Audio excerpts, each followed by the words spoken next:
Had to do it. Had to change the music up to the entertainer, and now it's going to even be more stuck in your head. It's like the song that never ends. It really is. Yeah, it just keeps going. And that's like that's the first bit. There's another like 5-6 minutes of it. It gets into something great. I was like that. But yeah. Oh my God. I've just been whistling it and humming it, whatever drum beats or whatever around the house all day, and then like that. And yesterday, it's a very iconic one. So yeah, had to put it on as it's out.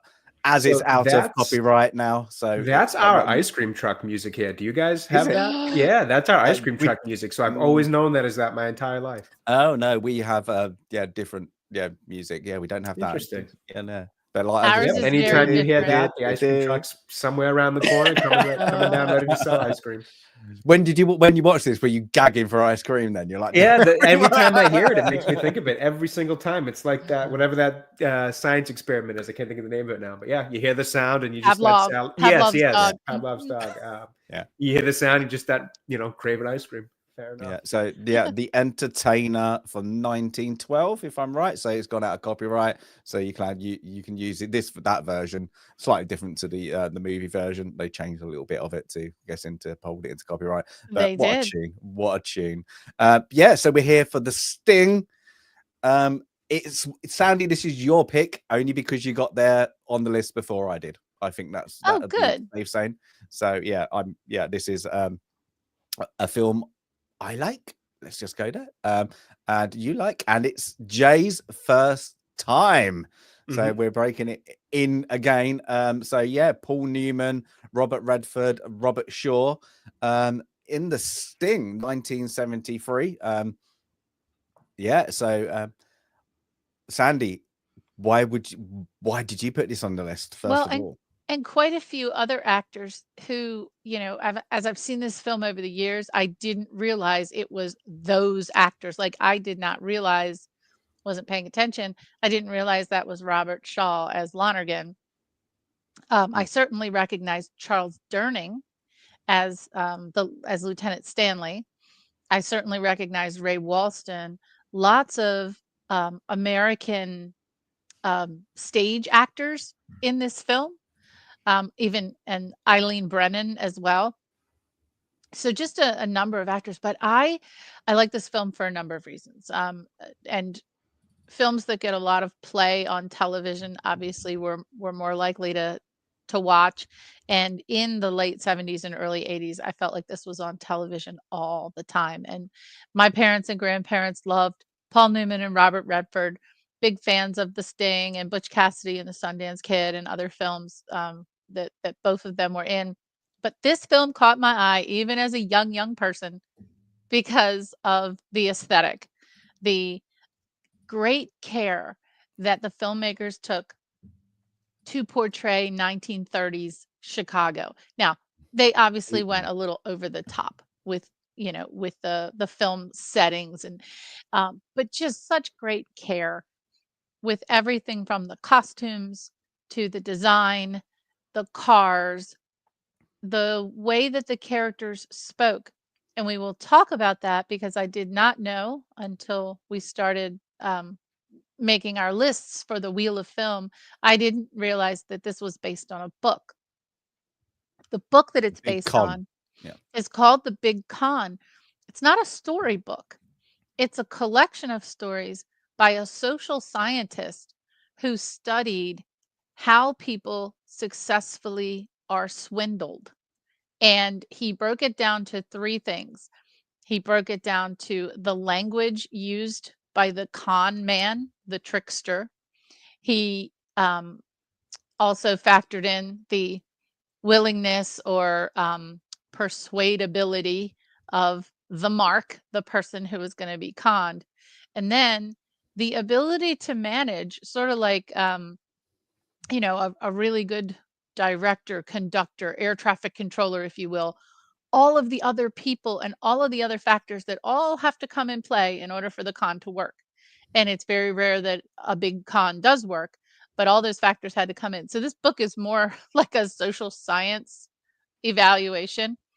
But something that I didn't pay attention to when I was watching the film as a kid or as a young person. I just love the look of this film. Slick film, cool story, a little complicated when you're a kid. You have to watch it 3 or 4 times to kind of get who's conning who, which is the mark of a great caper film. Everything from The Italian Job, which we saw, to Ocean's 11, to some of the other, con slash swindler stories that we see. But this one had everything. And I will say one more thing about the aesthetic of the film. The poster that you're showing right now is done in what we would call in America the style of the Saturday Evening Post. Now, the Saturday Evening Post was a magazine in the United States, incredibly popular. I wish it was still around. And the primary artist for the Saturday Evening Post was Norm Rockwell. And his drawings in this style, this is not his, became so famous. They became artworks in themselves, even though he was just drawing for a magazine. His drawings were immortalized in postage stamps, and his original artwork fetches millions and millions of dollars. This is not Norm Rockwell. This is I'm going to say this right, Yaroslav Gaber, who did the design for this poster. And then you see the cards in the film, similar to what we talked about with Monty Python last week, about how we move from scene to scene with the setting, the sting, those cards that were designed. But everything around this film just has such a fantastic aesthetic. And it's just an enjoyable watch. So I hope that both of you did as well. Jay, this was your first time. Yes, it was. I really enjoyed it. Not to spoil my kind of review at the end of it, but it was a fun watch. I enjoy this type of movie. I like a good heist kind of con type of thing. I've always liked both actors. It was super interesting to see Robert Redford look so young. Because I don't think I've seen him at this age of acting very much. Just more in his later years. So, always cool to see some of these guys kind of deeper cuts of their filmography that I haven't seen before. And in general, just I interesting that you point out it was a lot of stage actors that were in this, because that was something I noticed in the feel of the acting, which we'll talk about kind of throughout the review here, or the film club rather. And it definitely felt like there was a bit of a stage presence in their acting, which was I enjoyed, because it kind of makes for a different tone with the whole movie. So it was a fun one to watch for sure. Yeah. So James, when did you first see this film? Do you remember? It's got to be like 2005. It was quite late, I must say that. I did pick it up quite late, and then I adored it. I was like, "What is this?" Like that. I'm going to be a bit thing. I'm not a fan of Butch Cassidy and Sundance Kid. Not really a fan of that movie. I love westerns things. I know that things. This was their first get together after that success. So yeah. But yeah, I really like they're on it. It works, that I hate to say it, they're very, at this time, very handsome men, and it kind of works, with the dress, the feel. If you don't know it's set in the 70s, you don't know it's filmed in the 70s, you could be conned into thinking it was filmed much earlier, because it's so well done, I think, with like how the pacing, the look, the cinematography it's supposed to make you feel like it's the 30s. Of course, it's not shot in the 30s, but it's supposed to give you that feel. So you'd have to go, oh my god, it's 1973. It's like it's draws you back, that, because everything in this movie, even when you're watching it, is it's con of eye, and it's a con movie like that. So it's just there's not a lot not to like about this. Just like if you go by just the feel, I think it's great. I think so too. So the film begins with the Robert Redford character, who is we first get these, we don't we? get those as well. The place. I like this, the introductions of the players. I think this is quite clever. Of like, you get this throughout the movie. They do it like Jay said, it it's like a theater play. You're watching it, but live, like with the card up, next scene, scenes. card up, next scenes. So it's quite good. But this is what we get. Juliet things, but this is where things. This is like 1936. This would be coming at the end of the Great Depression, wouldn't it? Then Well, depending on where you are, 1932. So the in the end. in the cities, it's still in the heart of the Depression. I mean, the Depression's going to go from 1929 really right up to 1939, 1940. And what unfortunately starts to pull America out of the Depression is entering World War II. Yeah. So we're still in the heart of the Depression. There's still a high unemployment rate, and the mobsters and the mafia. Now that's what's interesting here. That the focus is not heavy on the mafia. It's the syndicates, right? And as we saw in Miller's Crossing, it's not an Italian-driven mafia. Here we've got probably ethnic Irish and other ethnicities that are involved in these con games. But it's interesting for this being a Chicago, heart of the mob, Al Capone, geographically, there's no leaning into the Italian mob here running these games. This film portrays the confidence games and the swindlers and the rackets as more individual. And hey, if you go up and set up your own racket, you've got a chance to succeed. And there's always going to be somebody who's above you. There's always going to be a bigger dog that wants their cut and that doesn't want you interloping on their territory. But here we're starting out with Hooker, who's a small-time pickpocket, swindler on the street hustler, who's got his own little local network. Joliet is close to Chicago. He's got his own little local network, and he's gonna rob someone.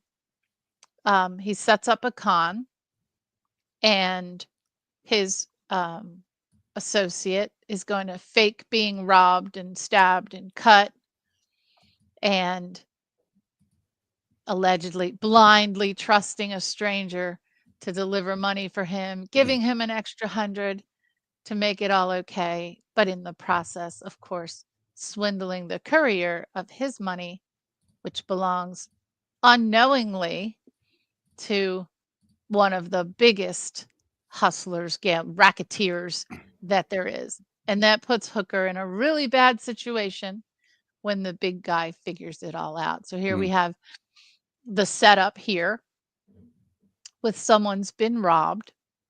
And we do need to say it at the beginning here, and I wrote this out specifically so that I say it correctly. There is wording used in this film that we would not consider acceptable in society today.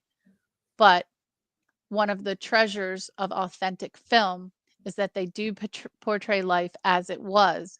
Whether we now judge it right or wrong, the fact that it captured and portrayed those words, those sayings, is really important to preserve.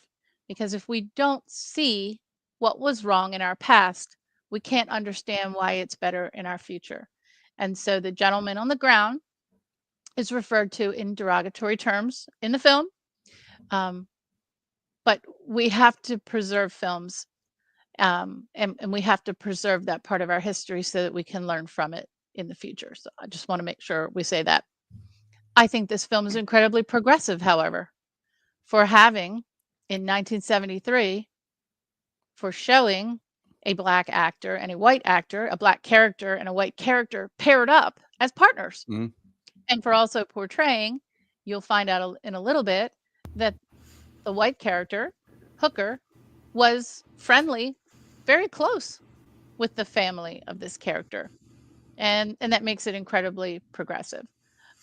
Well, and on top of that, this character here, I believe, whose name was Luther, I think, if I have it correct, right? He really becomes he really becomes the heart of the movie in a lot of ways, like, as we'll kind of discuss as it goes on. But he becomes really the center or at least like the main catalyst that kind of gets everything going He's on. the or revenge center, point, isn't he? Yeah, like he is the heart and soul of the movie to that degree. So, again, just another point to how they chose to tell the story.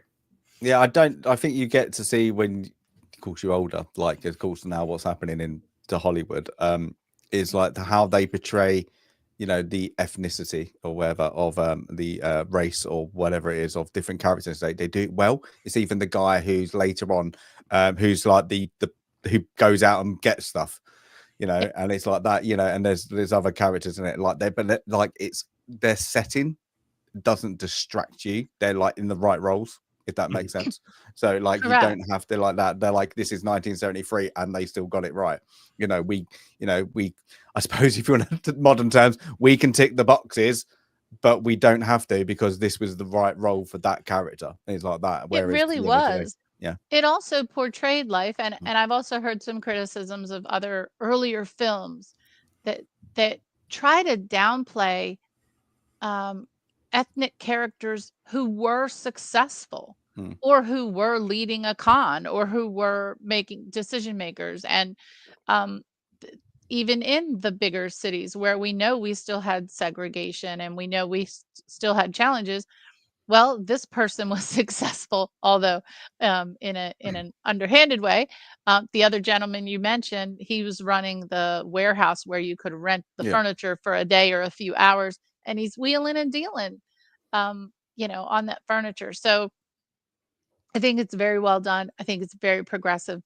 And by the way, I thought this actor did a tremendous job. I thought this was a really good character. And to your point, Jay, this character is the pivot. This character is the driving force for the decisions that we see later in the film.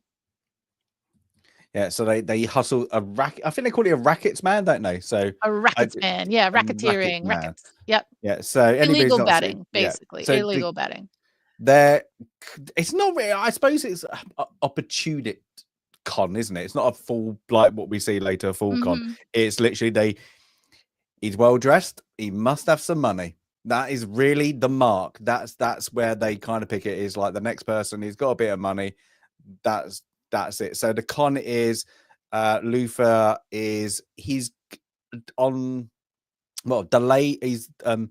He's delayed in the payments or something like that to some mobsters, and he's going to whatever street and he needs to get $5,000 to them or otherwise he's in trouble. And of course, what is Redford's character's name? Hooker. Infinitely forgot then. Johnny Hooker. Yeah, forgot. He won't do it because he's not going to get round the corner and get like sliced up, or people waiting for him. And the racketeer's like, yep, I'll do it for $100. And and it's an easy con, isn't it? It's like, here's the money, make sure you give my money, and he puts it down his, the American term, pants, to say, I'm gonna put it down my pants. And then he shows him how to does it and does it to him. Of course, quickly he finds out after he runs off to the cabs, laughing and giggling. He's made the easiest $5,000. It thinks out. And I think it's $5,000, 36. That has got to be a lot of money, especially. Oh my gosh, it's like $45,000 today. Yeah. So he opens it up and it's full of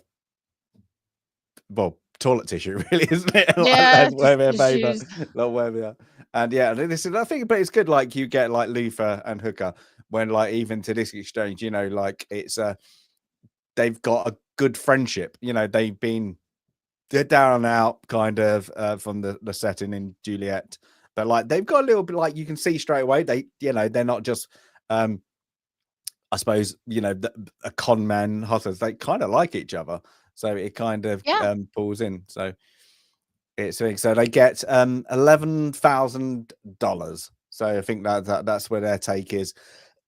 Sorry, from the guy who was doing the racket run, and this is where, of course, the little con kind of starts to unravel.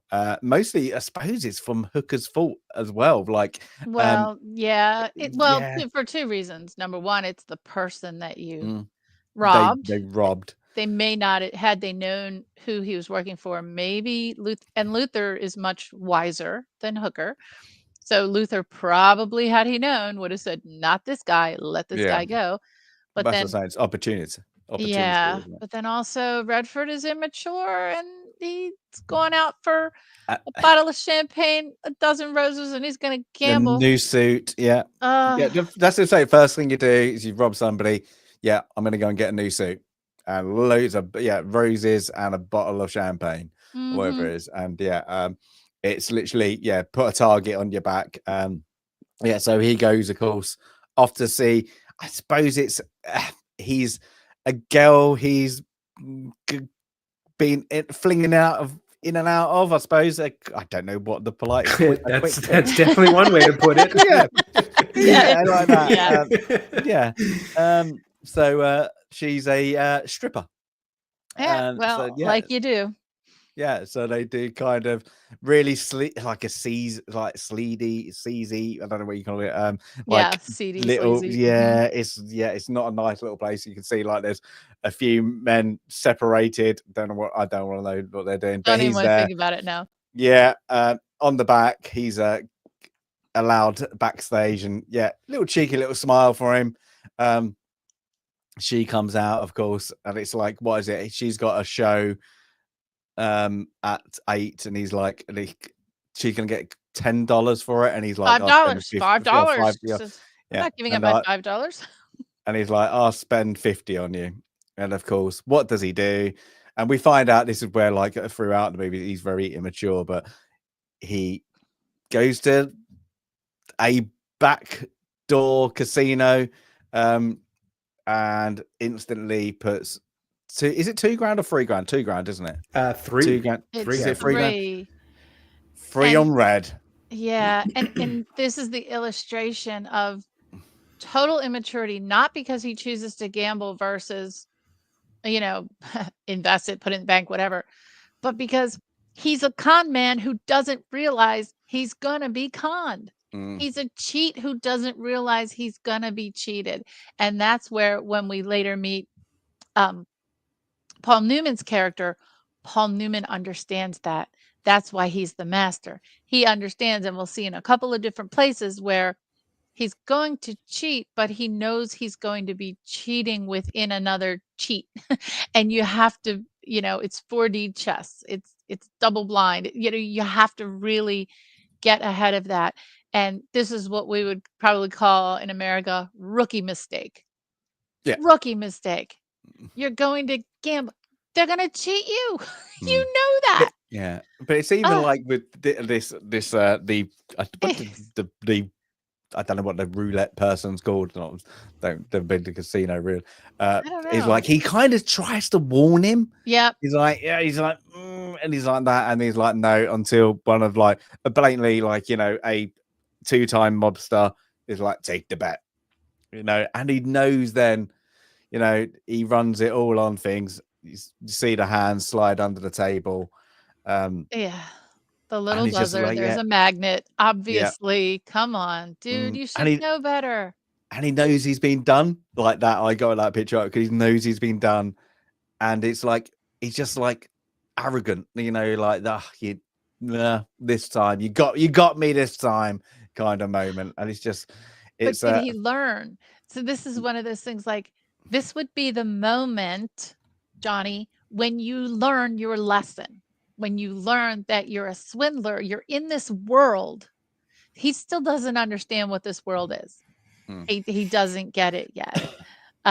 This also, I know there's no influence here, and we have not yet seen Goodfellas yet, but it reminds me of when they are successful with the Lufthansa heist, and the Robert De Niro character tells them all strictly, don't spend a dime, lay low. They're going to be looking for us. And they all go out and spend a ton of money, right? One guy buys a new car. The other guy, Cadillac. This girl comes in with a fur coat. Even Henry Hill buys the most expensive Christmas tree they got.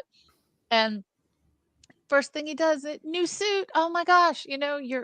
Now they know who you are. And now you're out just spending money. And losing the dealer money. the dealer says it straight, but you haven't been here for a while.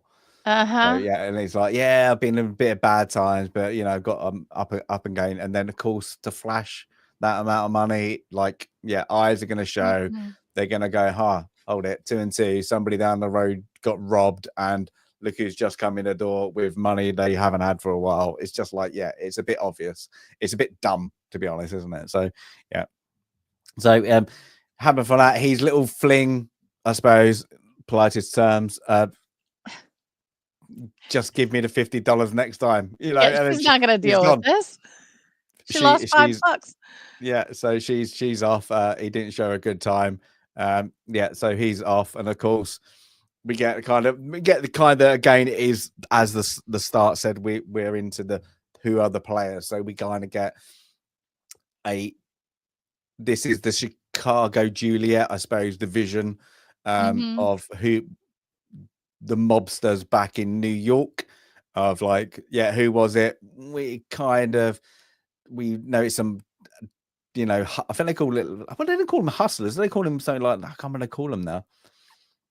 Oh, I can't remember. Yeah, but they said that he needs to make a call back east, but he kind of knows the answer. It's Yeah. like the answer is we need to show an example. Mhm. So yeah, and then we kind of get this a luxury, beautiful casino. Everybody's black tie, and of course now we get, you know, a whisper in the ear to I suppose the fug, I suppose you want to call it, who kind of whisper.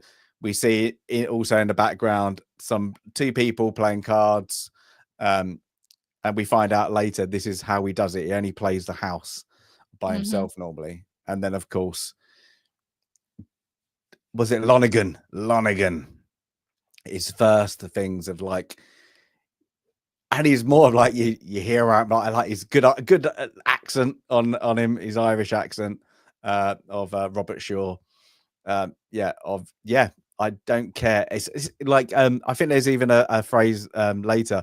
It's like they're after you for $11,000 that wouldn't make a dent in his day, you know, like that wouldn't let him survive. So like it's Mhm. not about the money, it's about the reputation. And I think we get that Yep, with him. that he got away What with people it so what far. people will think. So yeah, they've got to, unfortunately, yeah, they've got to be shown an example of. So you know straight away, you know, you got the play, things like that. And of course, Hooker goes and sees Luther's family with the other guy, and I always forget his name. What's his name? Kid something, isn't it? Kid Erie. Kidiri. Yeah, and Luther's has a go at him. He's like, knows straight away the way he's dressed, the way he's come in. Yep. It's like, how much did you lose? And he like, so it's obviously he has got between the three of them at least, or Luther, who's kind of his mentor, I suppose, like that. He's helped him Like a like father get to the figure, really. yeah. And he's pissed. He's like, well, what are you doing? And then he kind of, not a bombshell, but he's like, I'm out. I'm out of the game. I'm getting too old. Getting He, he's, older. he, Yep. he got like a plan to go down south, isn't it? To I think he's a brother or a cousin that's down Mhm. there. So he's like, yeah, I'm down there. Like, they're like, what's going on? And then even to this point, he goes, here's a card for Paul Newman's character that we find out later. You know, he'll help you out. Go and find him things. But again, he's like, he's arrogant to the situation. He's a bit cocky. You know, it's He's yeah, it's just naive. showed. He's Yeah, very naive, very young. By the way, speaking of father figure, this actor is the father of James Earl Jones. I was gonna. Oh my god! Yes. I literally, Interesting. when I saw No that, I kidding. looked at him. I was like, he's got a very similar face to a James L. Jones. I was This like, is you know, like Robert the Earl structure. Jones. Mhm. Oh my god, I haven't got the back picture of like that, Yeah, but yeah, it's his oh man. this is Robert Earl Jones, father of James Earl Jones. I Ah, actually thought it might be his brother, just mm, because in my mind, I'm sorry to say, James Earl Jones is always old. But this was yes. 1973, so but this is his father, um, Ah. who we know was also a stage actor and played a really good role.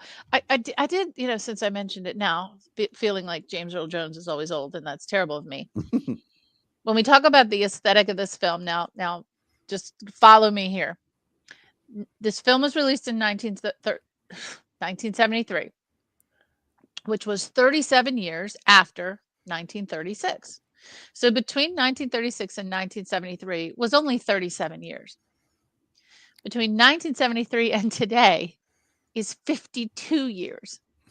So whenever I'm looking at like a historical film in the 20th century or 21st century, I kind of like to know how far I am from the film and how far the film was from the history. So the film was much closer to the history than we are to when this film was released. So in my head and in my viewing, this film does not feel dated. It is accurate, close to accurate from an aesthetic look, but it's not dated. So it really shows that the people who made this film, some of whom were born, many of whom were born in 1936, some of whom were older and young adults in 1936. I think that also really helped to capture the entire aesthetic of the film. But that also makes me feel old when I think, wow, 36 seems so far away from 1973 in the span of history, but it's closer than we are today. Isn't that the Back to the Future thing, isn't it? It as is. Well. It is. If you went to Back to the Future now, you're going back to the 90s, where they went back to the 50s. Where they went back, exactly. Like, you're like, oh god, and it's farther, right? And that's yeah. That is really, really creepy. I know. I'm sorry, AWOL. I'm really sorry. Hi, Galadorn, and hi, Bruce. Wow, we have quite a few in chat today. Glad you could join us for this film. Now, also, I wanted to ask, and again, like looking at the furnishings, looking at the wallpaper was this thing. And in the research that I do, especially the family history research I do, I always try to find photos of the wallpaper and the furniture, like, as best without people, and I try to crop them out so I can get a really good look, because in a loving way, I like to mock wallpaper because I just think some of it is just so hideous. But it goes to the care taken, definitely, to make this film. We're gonna see at least one anachronism in the film. I don't know if either of you have caught any, but as we go along, let me know, what you think you appreciate and maybe what you think doesn't fit. I think they did a tremendous job compared to other films of making sure that it's mostly shot at a lot, though, wasn't it? So it was filmed at Universal in Los Angeles. Not filmed, many of these buildings don't exist anymore, and if they did, they're certainly, you can't empty out an entire city block to film, unfortunately. The cars, I think we can certainly appreciate the cars for sure. They even got the great big wide tie correct, which is just, I get a chuckle out of that. But this scene is kind of sad because the Robert Redford film certainly wants to continue to work with Luther, but Luther knows he can learn a lot more. Luther is understanding that he needs to learn a lesson, and he obviously didn't learn his lesson by just losing a good chunk of money at a rigged roulette wheel. Not just a roulette wheel, but a rigged roulette wheel, and that's important. Yeah. So from that, we kind of get I think you mentioned him already. What's his Stanley is the character. Yes, Lieutenant Stanley, and it's played by Charles Durning. Charles Durning, one of the most beloved, and I don't know if he's still alive, like one of my most beloved actors, because he is a strong advocate for veterans and military families. And here in the United States, every Memorial Day, there's a really big celebration. Our Memorial Day is what your Remembrance Sunday is. So our veterans, we both celebrate Veterans Day in Europe and the United States, but ours is for living veterans, and yours, you commemorate the dead. We commemorate our fallen veterans on Memorial Day in May. And Charles Durning, Gary Sinise, can't think of some of the other ones, but Joe Mantegna. There are a host of actors who are incredibly committed to the military. And Charles Durning, he's one of those. He's also a veteran himself. He also is in a lot of war movies. He's one of those guys that he always plays a grumpy guy, and he's just a flippin' teddy bear. I can't He's remember a seeing him in teddy much. bear. Like, I can't remember him being in much like what I've seen. I must say that. Oh, well, I'll let have to me look it up. Yeah. allow me. And by the way, we mentioned Robert Mm. Shaw a minute ago. In this film, I look at Robert Shaw and I definitely see Henry VIII from Man for All Seasons. But obviously, we're also going to see Robert Shaw in one of my favorite films. So we should see him. A Man for All Seasons is on our list, as well as Jaws. But Charles Durning, he did pass away. Oh my gosh, he passed away in 2012. That's a long time ago. It seems like I've seen him recently. But yeah, a World War II veteran.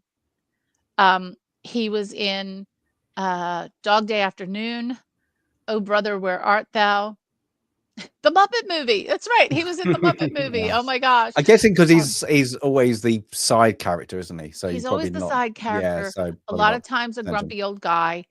But also again, a stage actor. So did a lot of work on stage as well as, being in so many films. Oh Brother, Where Art Thou? Just a whole bunch of films. But Oh, yeah, he has been in some. So I recognized his face a little bit when I was watching it, but not really. And then when I just went to IMDb, I recognized his older appearance a lot more. And a very small role that I recognize him from was he was on Everybody Loves Raymond. He played he played a priest, a father something. I can't remember the name. I just scrolled past it here, but that immediately just clicked in my mind of that's what I know his face from, especially the older appearance of him. And he was also the quote unquote love interest in Tootsie. He was the old guy who fell for Dustin Hoffman playing Dorothy, whatever the female character was. He plays, so he's on there too, because I have Tootsie on the list of films. So anyway, so we should be seeing a lot of Charles Durning. If you haven't seen him before, you'll be seeing him here. But Durning is your typical stereotypical crooked cop who's on the take. He's the 1930s coming out of, Oh yeah, like literally every movie you have one of these, don't you? He's gonna run you in until you pay him off. Yeah. And then you'll be all right. Yeah. And this time he roughs up Robert Redford's character Hooker, and he kind of tells him, "Is like, this is where we know it wasn't. You wouldn't have done it if you knew who you were, but the word's gone around of who you robbed. You're stupid. We know how much money, and if you took $3,000, I want 2 of it." So he kind of like straight away he's there for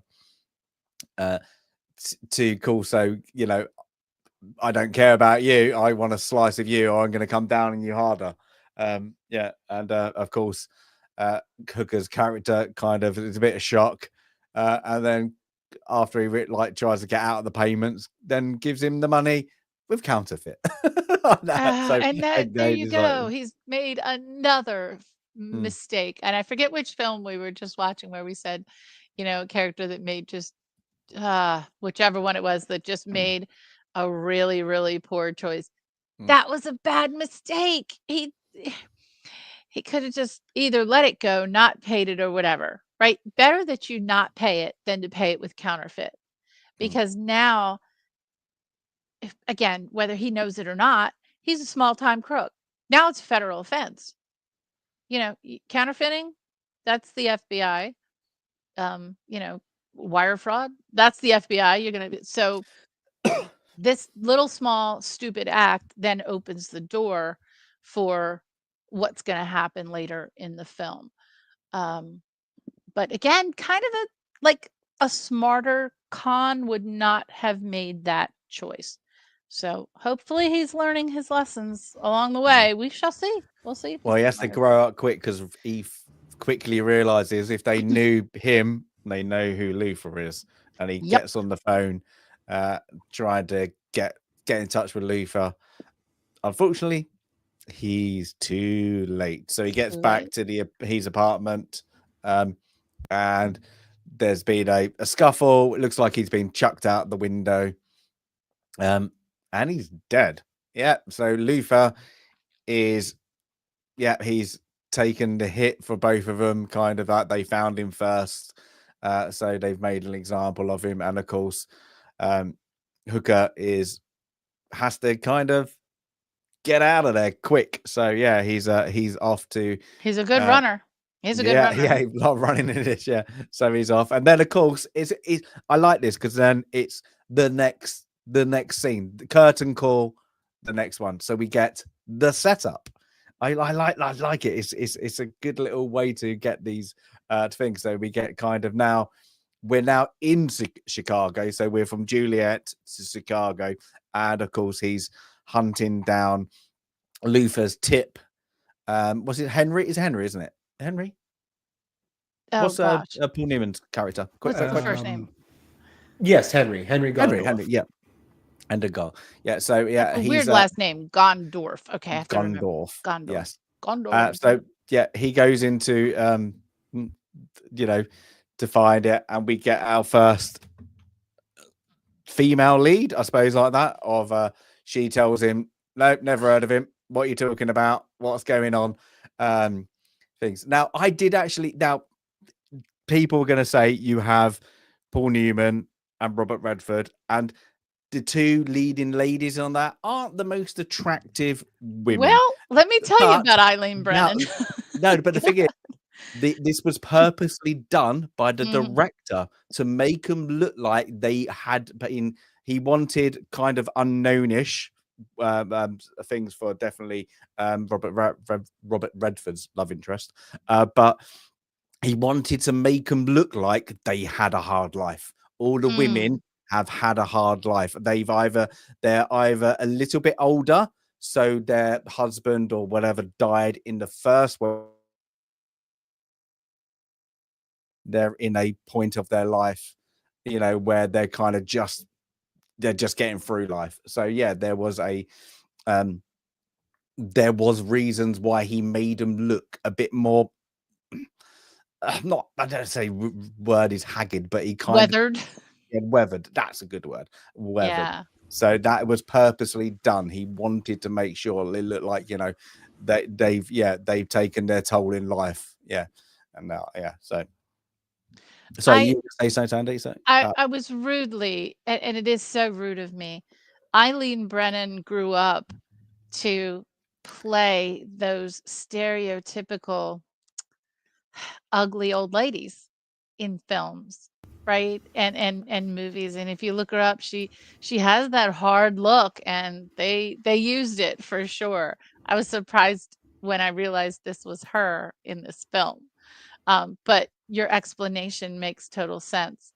And probably much more historically accurate than, for example, A League of Their Own, which is supposed to be, about 10 years after this film, maybe 6 years after this film, where all the ladies some of whom have lost fathers, brothers, and husbands in the war, they all look picture perfect. So I do appreciate that then, and that's a good choice. So yeah, so he gets in.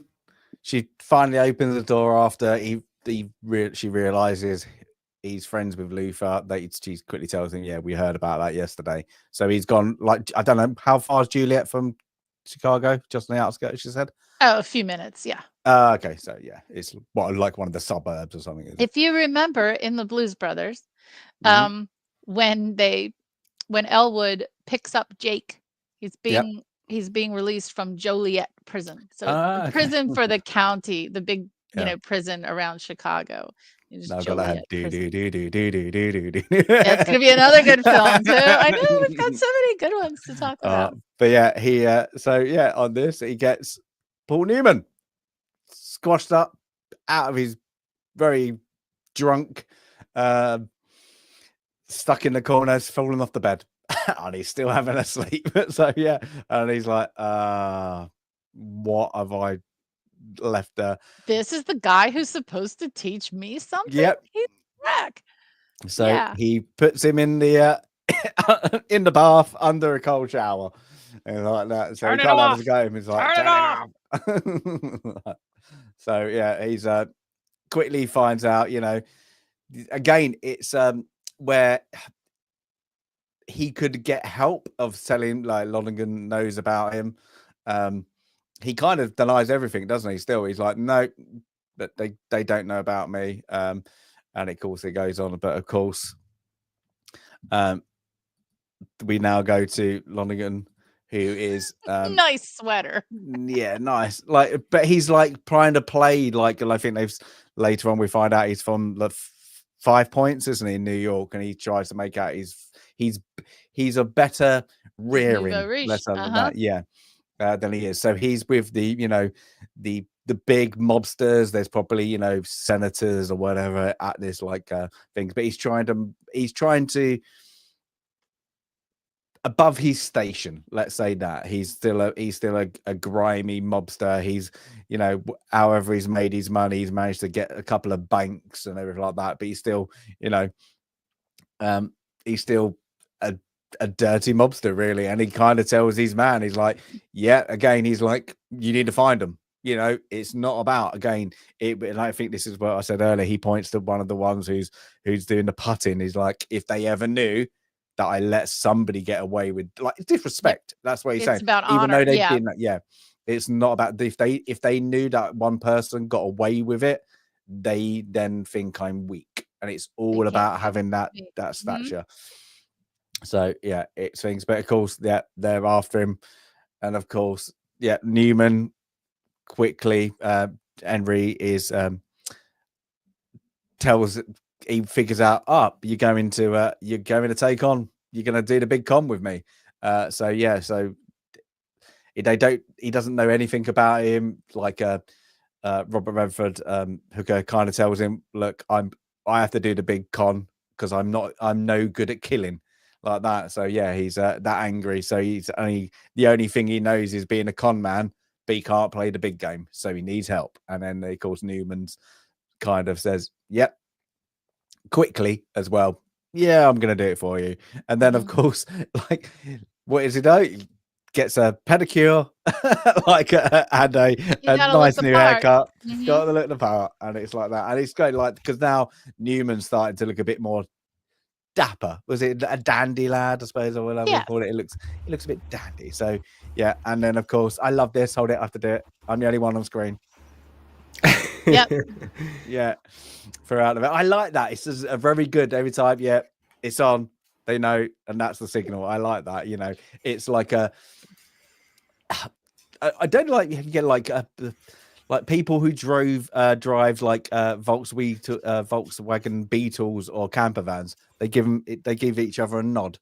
Like, here we have the Jeep wave. People who drive Jeeps all do that little wave to each other when they drive by. It's weird, but this is it. This is like, yeah, I know who you are. You know, it's that little like secret little handshake, but they do it with the clip in the nose. I like it, and it's like, but of course, yeah, he's off. He's doing his recruiting, so he's got the ones he's makes, and I think he like even says like early, doesn't it? He's how many guys could you get? Well, because it was Luther, I can get possibly 200-300 people. So it's obvious there. Luther was well respected, well liked as well in the, I suppose, the underground con place.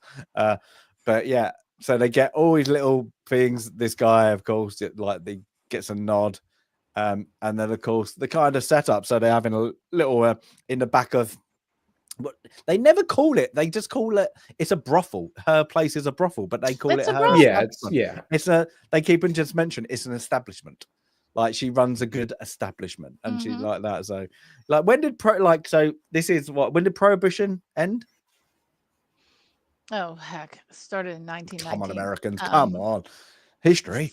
That's not my strong suit. Hang on, I know when it started for sure. Yeah, ended. No, it lasted the 20s, right? Yeah. 1933. So this is 3 years after.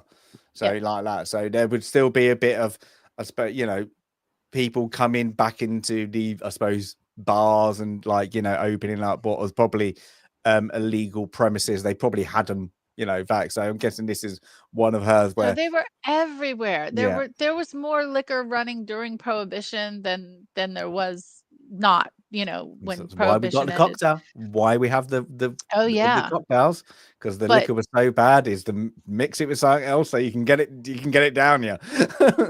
so the mob had to move now that drinking is Mm. legal again. Now they have to move into other vices. So gambling and prostitution were the bread and butter. The only sensible next choices. The if you're a only mobster. sensible next choices, I mean, you might as well at that point.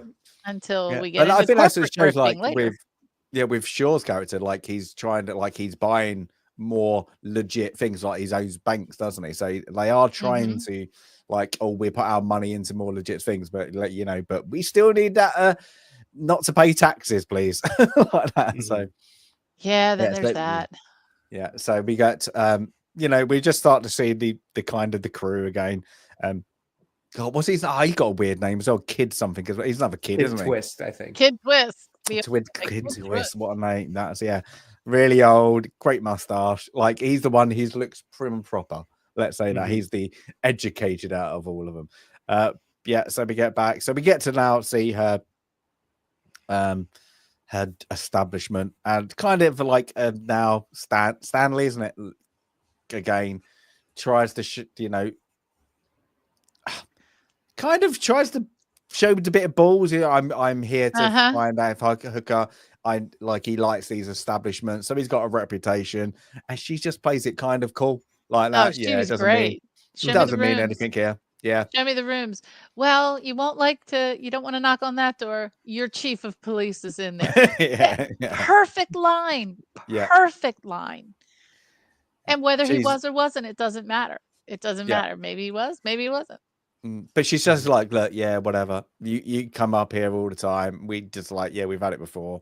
Not going to do anything. And just like, yeah, off the cuff. And it's just, yeah, it's great. But now, of course, they've got to come up with a plan of how to get in as well. So they're going, of course, whilst they're doing this, they find out, I think it's I can't remember, it's him on the right, just there. There's a poker game. So It was a big poker game. Yeah. So he normally, yeah. So he's coming to Chicago. I don't think they say why he's coming to Chicago, but he's coming to Chicago from New York. But whilst he's on that train, there's a high stakes poker journey. So how long would that journey take? From New York to Chicago? I don't know, 8 hours. 8 hours. So it'd be a good, so you got a good 5-hand draw game going on for that long, couldn't you? So they've realized, well, how do we get in? There's also, he cheats, and we've got him then, because he cheats, but we can cheat better. And there's a certain way he cheats, and that's that. This is again 8s and 9s. Yeah. So this is the second time when we, remember that cheaters cheat cheaters. Yeah. Right? Just like what happened in the roulette table when Hooker lost his money. Cheaters cheat cheaters. So you have to be ready to cheat the cheater and be prepared to be cheated when you're trying to cheat the cheater. Yeah. So well said. Yeah. Say that 5 times really fast. Nope, not gonna do it. So when we get onto our next drop the screen. Oh, look at that. Hook. Look at that art. Yeah, it is good. Yeah, it is really nice. So we get the hook, and of course, one of the part of it is they now are looking for an establishment, because what I missed is like they also now, after they do the things, they're setting up a wire that hasn't been used in 10 years. And the wire, we don't really know what the wire is, really. We just get the word, the wire. But they're adamant that it's so old and nobody uses it, so that's why it will work. So nobody uses his old con game, but now they need to find a place, and of course they get they kind of find a place like that, and they give the guy the money, and they got to set up a bookie, set up, and it's with like, we need to do it by Saturday, whatever it is, but they're like, we need a quick turnaround, so it's really quick. By that we get the Shaw characters now on the train, so they follow him. They go to New York to get on the train from New York, to get on the correct train. So Robert Shaw, they like kind of thing. There he is in the black hat with the gimp. Yep. There's As a he always reason. has. Yeah. And do you know why he limps in this movie? Well, I know he limps in real life. No, he limps in this movie because of the injury he sustained just before this movie. And So it was this movie yeah, that caused the post limp. move. Yeah, because Oh, okay. Because I knew he limped in real life, but I didn't yeah. know it was this. He Oh, wow. had an accident and refused. I can't remember what it was now, but yeah, refused to, because he wasn't the first pick for the character, and yeah, he got seriously injured. Didn't tell anyone, and then went, "Wouldn't it be good if my character had a limp?" They were like, "Oh yeah, that actually works." It was only because he had to put this massive like leg strap in on his leg, and he couldn't move his leg correctly. Oh, So just hilarious. that is, No yeah. So kidding. yeah, and then of course that apparently, because of this movie, they believe he's limp further on in life. He couldn't never get rid of it because he did so much of it in this world where he should have been resting, but he really Wow. wanted to do the movie. So this That's not it. because in Jaws, you'll see it in Jaws. You'll see Yeah, he has a limp in yeah, Jaws. but he's apparently he only told one other assistant, and they were just literally, here's loads of painkillers and some alcohol. That's how he All got right. away with it. Well, Yeah, so that's it. Let's strap up the leg. I'm going for it, and we're just gonna act like that. And that was it. Yeah, but I was like, Wow. wow. So somebody with like who knows how painful legs, bad knees, and all that can be. Yeah, I was like, well, fair play to him, because he got the limp, but he does march around. So yeah, again, throughout the things, yeah, Robert Redford's character, again, what does he say here? He doesn't look that that tough to me. He's not as tough as he thinks he is, or something like that. Yeah, and then of course, yeah, Henry back to him is like, neither are we. Neither are Yep. we. Yeah, It's a good line. yeah. So yeah, they get onto the things. I like this. This is like I always forget how this is it's the setup, I suppose. It's the hook. They call it the hook, but this is really the instigation. Without this working, the rest of it doesn't work. So it has to be a good scene to make you believe the big con at the end. So it's good, and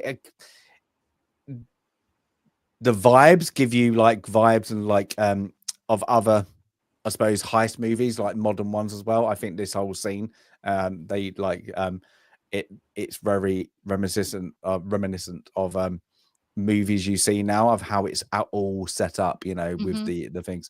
But yeah, And you so can't go wrong on a train. You can't go wrong with a crime on a train. You just can't. So yeah, so he pays off the attendant, I suppose you want to call it, after asking, I hear there's a high stakes game, and he goes, can you get me in? Gives him a bit of money. You can make alternate. Here's a bit more money. I can see what I do. So then he we get now, of course, back to a little bit of back and forth with was it Kid Twist? Is now, yeah, he's now going off to hire, and he needs like with the guy he sees here, and asks for the sheets. I'm guessing that's like people used to like I'm guessing it's a historical thing. I'm not too sure. Of people used to put down their name. Oh, I'm in the city. I'm available for work if you need me. I'm guessing it's like a call roll. I'm guessing. I just would think, I would think it would just be like, kind of the honor among thieves list. Yeah, right. Because then they say your local yeah. watering hole for con artists. Because I think they say like something like Jamaican Bob's in town. Like if you want him, like there's something like that. It's like that. Yeah, they let you know. Like, yeah. Oh, by the way, I'm in town. So yeah, but of course, who's turns up again? Stanley to the other kid, Kid Erie. He gives him a bit of a rough time. After he gives him a bit of a chat back, and the bar kind of have a little bit of a laugh and a giggle at his expense. So he's not too happy. He slams his head into the table. Bust his nose. Yeah, bust his nose. And then, of course, yeah, we go back then to the train, where I forgot her character's name. What is her character's name? Loretta. She of course, is also a pickpocketer. So she manages to bump into Lonergan and swipe his wallet away.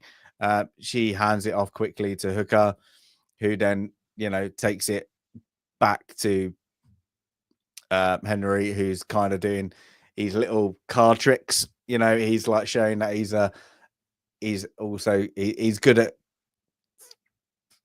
kind of dealing with it with the ace. Yeah, the Ace. like sleight of hand. He's very quick Yeah. and smooth with the movements. So, but until he goes whoop like that, and he's like, "Oh no!" So, yeah, that's it. So he's we got the card game about to start, and he's late. So they decide to start without him. Let's say until he turns up, like he gets the gin ready, and he literally barges through, and the most polite. I'm not going to be polite. Let's say exactly what he says. Stumbles in. I'm sorry, I'm late. I was taking a shit like that. So like, and that is great because he's like instantly got Lonergan's backup. It's like, this is a gentleman's, and who did you just invite in? And like a guy who's a drunk thing. So he's not wearing a tie. How dare he? He's not wearing a tie. But how he instantly like the tie thing is like, oh, sorry, I like normal people be like, oh, sorry, I didn't realize. I'll go and get a tie or wait here or whatever. I do apologize. And he's like, Lonergan's like, we can get a tie for you. That'd be great. Yeah, like that. It's like that. And of course, then he goes for this after being introduced. He keeps on pronouncing his name incorrectly every single time throughout this entire film. Yeah. He pronounces his name incorrectly and in a different way. Yeah, now that Linnigan, takes great Lanigan, care. Yeah, Lonergan, like that. Oh, yeah, it's good. Yeah, they must have like to not once, or maybe there was one time in like calls him Houlihan, Hanrahan. Yeah. Just goes through the whole every possible iteration except Lonergan. Oh, it is very it's a clever scene. I think it is. So we kind of get that, and of course we get them still interviewing the back and forth with the interviews, and then of course it's supposed to show I suppose a time like that of lots going on in a short period of time. Yeah. So of course we get the high rollers all playing like that, and so we get Henry is being very but let's say a little bit overconfident. He's being a cocky little git, but he's playing the part. And I think this is great. Yeah. I love Paul Newman in this scene. He's just like that. And, he's constantly pretending to be the drunk, be the things. And he pushes it, even to the point where one of them goes, I've had enough. I'm going to things out. And then where he keeps on calling him like Lonnie Man or whatever, whatever like once it is, and he even corrects him and he burps in his face. The burp was perfectly timed. Yeah. That's now this is not like, so I think they're letting him win so that they can pull it off from right. If this is the right kind, when you have the what do you call it? The sucker at the table. I forget. There's a word for it. Not the mark. Chump. But the easy mark. Because he calls one table. of them later. Yeah. They're letting him win. He knows they're letting him win, and then they're letting him win so that they can take it all from him. But he knows that too, and he's already prepared because Kid Twist had given him the 2 sets of cards just to be prepared for the hand that he needs to have to beat, because he's going to come with 9s. He's gonna, it's gonna be 4 9s or whatever. So he's already got that. So he's got to continue to pretend that he doesn't know that they're letting him win. He's got to win. He's not drunk because he's already watered down the gin. And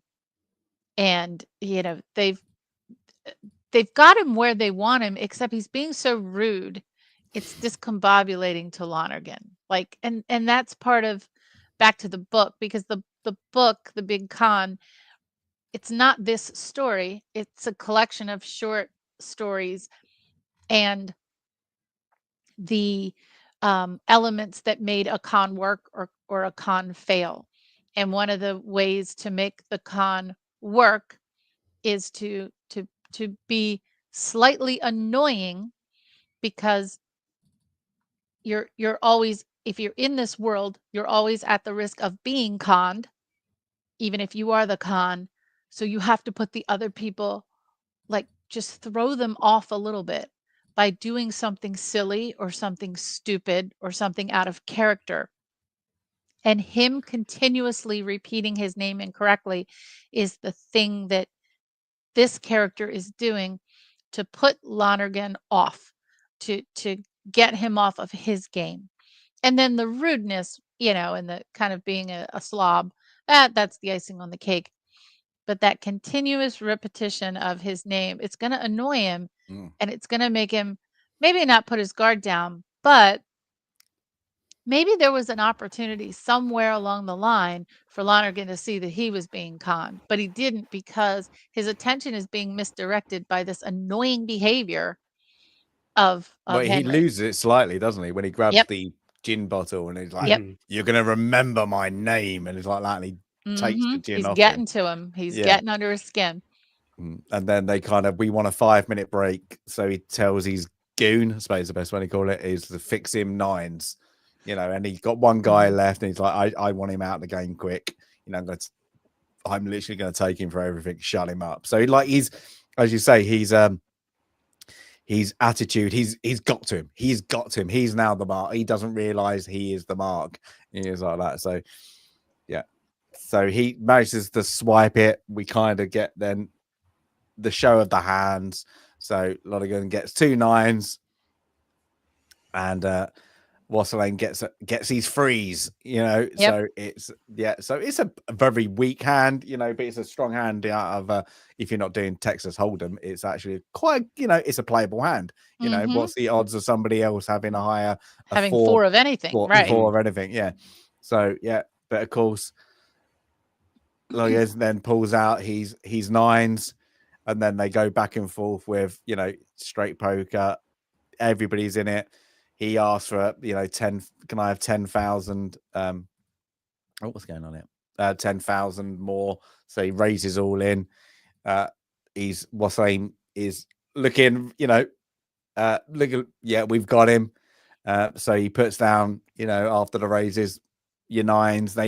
They know he's got freeze until he lays the jacks down, because he knows from the other guy previously, anything above 9s are gonna win like that. So yeah, so it's I love this. Yeah, it's the setup, like everybody and you can't looks say shocked. anything. You can't say, wait a minute, I cheated. Yeah. I should have won. You can't say that. How did you have that? How did you have that hand? Yeah. So it's good. He looks shocked. Even Shaw gives the evil, what just happened? So they're a bit confused at the moment. Of course, the guys previously, like, they're coming into the station. So he's done it right at the end of the kind of the game. US 15 G's, so he goes to, where's my money? Like that. So he again angers him, and I think the other guy has to hold him back, doesn't he, a little bit, because he calls him like a weasel, where he's He probably calls never... him, I don't know if this is an appropriate word in your culture, but he calls him a Welsh, and that, and I don't know the etymology there, and if it has anything to do with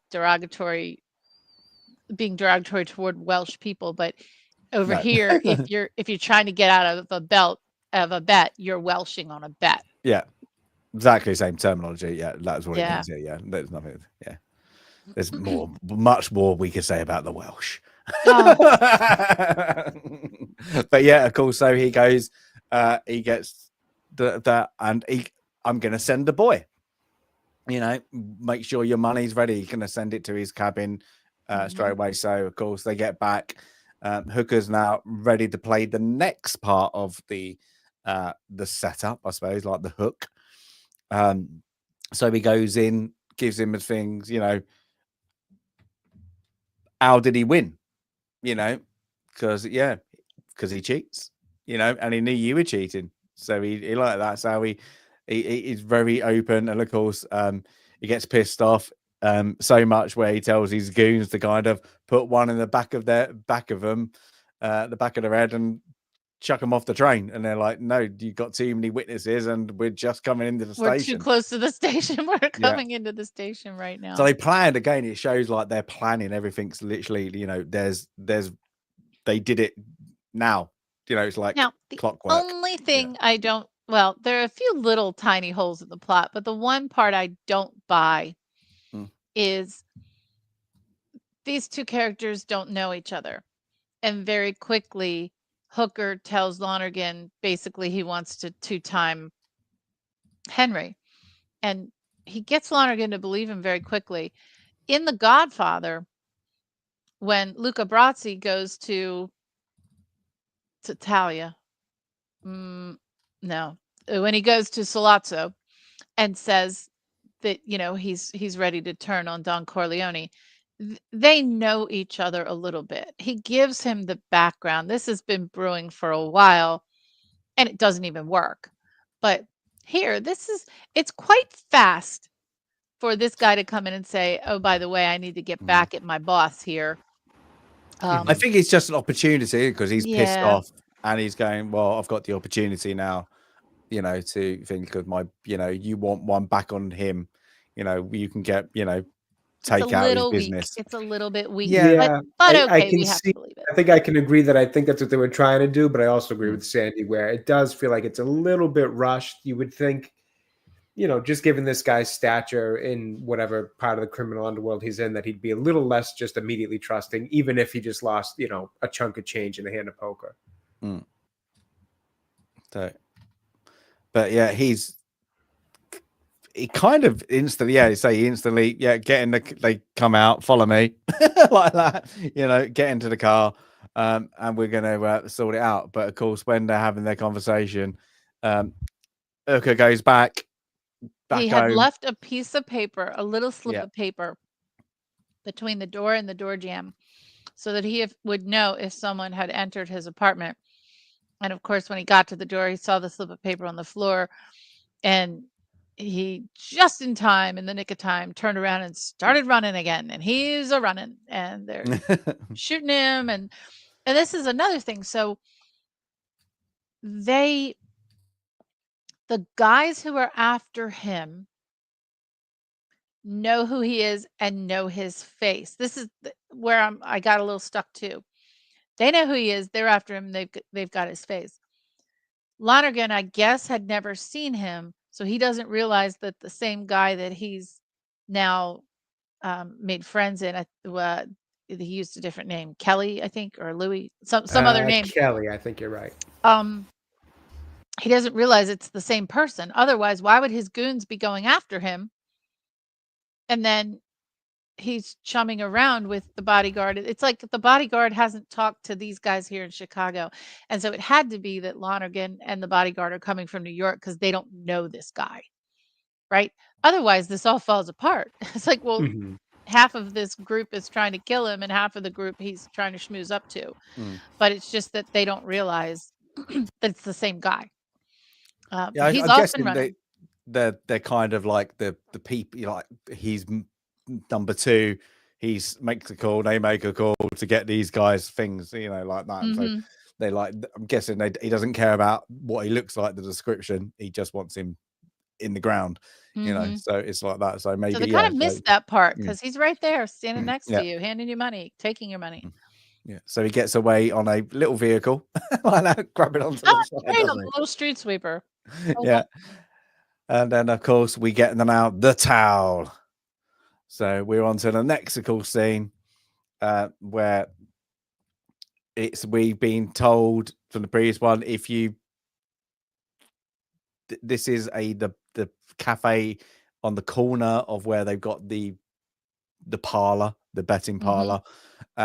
And is it 3:00? If I'm not there by 3, I'm not turning up, or something like that, whatever. So he's waiting to make sure, he turns up. And whilst that's all going, everybody's getting ready. We get to see more things like this one. He's he's doing his fake beard, getting that all ready. So everybody's Well, this guy, he prepping. came from out of town and he brought his whole suitcase full Yeah. of. They said, "Oh, go grab a suit." He's like, "No, I brought my own." This guy is like, he's professional. He Yeah. comes with a whole suitcase full of costumes. He's awesome. So yeah, and then of course Lonergan turns up out from the back. I'm guessing he's he's making sure this isn't dodgy. I like that bit because it just shows that he's waiting the front door. He's coming in the back. He's like, he's not that stupid. He needs to make sure everything's is right at the same. But it also illustrates, again, Hooker was surprised that Lonergan was just in the booth behind him. He should have known that he was going to be casing the joint, as they say. So it again shows how much more clever he is than Hooker, that Hooker is still very immature, that he was surprised that he's sitting right there next to him. Well, he shouldn't be. So yeah, we get that, and of course he's now waiting for the phone call. I did this picture. I just love the again. It's the where they try to make the city its own little story. I love it, and all the old brands. So if you look on the to the bottom right, where it says Fells Naphtha. Now, I never thought in my life I would be saying those words on a webcast. My grandmother swears by, or swore by, God bless her, she's no longer with us.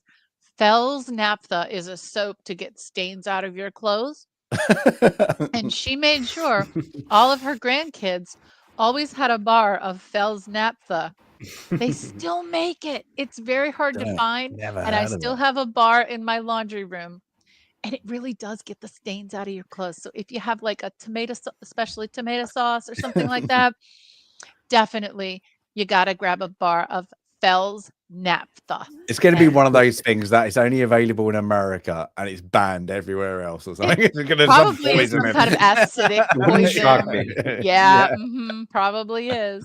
It smells good too, though. It has a good smell. Hey, but it works. So yeah. Oh, do you know what it is as well, Jay? No, but sounds like it works really well at least. Okay, yeah. So we're in cult. So what? Anybody remembers the first horse name? No, actually. Oh, brother, Dragonfly? No. Wrecking Ball. So if you say it, it's going to ring a bell. But Wrecking Ball is the first one. Wrecking Ball. Yeah. Okay. So he gets the call. No, is it Blue? No, Blue Note. Is it? Or... I don't know. They were all just Wrecking Ball. Wrecking Ball's the second horse, actually. That's right, because he had already met the other guy, right? Because he's like, you should have picked Wrecking Ball. Yeah. So he turns up with his goons, and they're like, this is gonna be an issue. We're gonna have to deal with that. So he comes in, of course, scours the joint, and of course Newman again turns up. Very smirk. You're here to lose some more money, kind of things. Like, I think you would have got, got fed up of losing money. So he does that, and of course, the money comes in quite quick. The horse that wins and everything plays that, and of course, it plays out as it should. That's what they're there for. But then the whole play on Newman's got to be pissed off with Robert Redford's character, Hooker. Is to tell him to get rid of the goons, even though he knows he's an important man, really. So he kind of gives him a bit of lip back. Sorry, sir, and he's like, "Don't give me that kind of tone back." So it plays out well. It just plays. Where Lonergan, This is where Lonergan makes his mistake. It's not earlier. If you're winning right away, you're the mark. If you're winning right away, you're the sucker. And this is where he missed that, because he won right away. He should have known that means he's the mark. But and I think a kind of clever part of this whole con is something you guys are already talking about, which is Paul Newman's character and that arrogance that he shows him. It just kind of not necessarily disarms Lonergan's character, but it almost kind of rearms him, as opposed to having his cleverness at his hands ready to be, applied to the situation. It kind of takes that away and just rearms him with a lot of anger and aggravation he has with Paul Newman's character. So he's just kind of disoriented from his normal kind of train of thought to be able to realize the simplest thing, like you said, oh shit, I'm already winning, like this can't be good for me type of thing. It's a really clever little kind of wrinkle in the whole plan of all this that almost kind of goes unnoticed, because it feels like Paul Newman is just playing a character, but there's a reason why he's being essentially disrespectful and arrogant towards this guy versus being, welcoming, like, hey, welcome to my betting parlor, place all your money, what can I comp you with? It would almost seem a little too obvious. So not only does it come off with like a better kind of plan of attack in terms of just, a different approach or a less recognizable approach, it's a disorienting one as well. So just a really clever little part of the movie that I liked a lot with his character. Well said.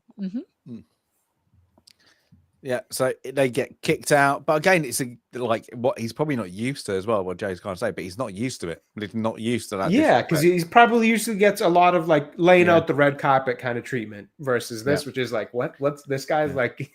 Can't quite put a finger on it. Like knows he doesn't like him. Well, he's not even been like when he sits on him. Yeah, when he sits down, he's not even been offered a drink. He's just right. Like, it's like total opposite, which is just going to disorient the hell out of you. It's going to piss you off, which. Again, you don't want to make a guy like this angry, but you'd almost rather him be angry than in his element type of thing. Yeah. And he's gone to like a second-rate betting shop kind of like that. What he's not like, we've seen the pictures of the scenes early where it's more elaborate, chandeliers, everything's posh, everybody's dressed up for the occasion to go to the casino where like, this is kind of like a men's only kind of club betting things with like, everybody's got a cigarette in their hand, betting away a little bit what they've got. So it's good. Yeah. But of course, we get then to the next morning where kind of then this is where he kind of throws a curveball, kind of things like that, because how do you do it? So he explains, Hooker explains the Western Union. You've got somebody in the Western Union that delays the wire for like a split second before they can give the results through, and he gives me the call. But he didn't realize that I want to meet him, and I'm going to meet him. I think it's this afternoon, isn't it? So like 3 o'clock, like 3 hours from now, whatever. That's it. So of course they're like, panic modes like that. Can you go back one? I'm sorry. Yep. Can you go back one?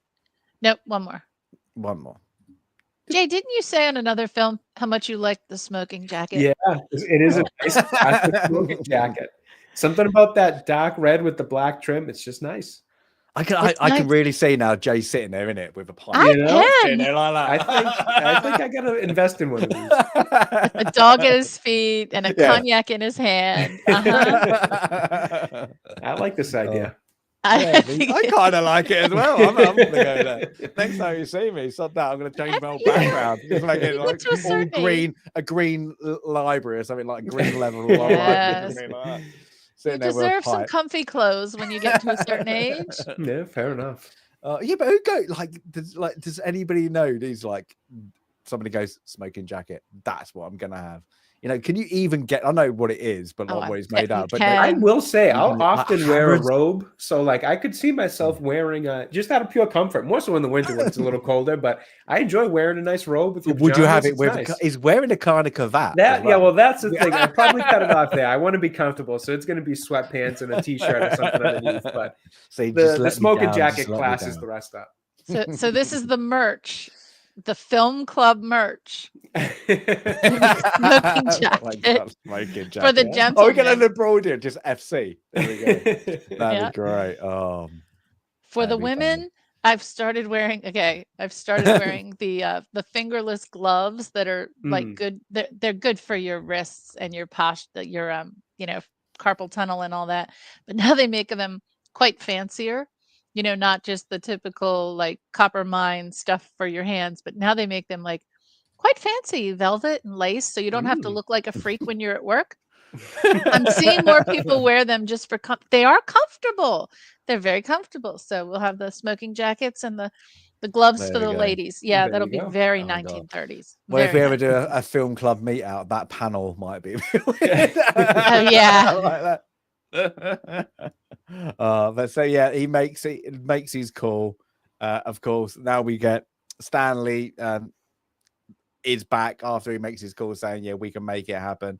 And of course, he's on the run again. So off he pops again. So he's he's tracking him down, but he's not getting like getting the handcuffs onto him. But I think at this point he just wants to He's too really beat slow. him up.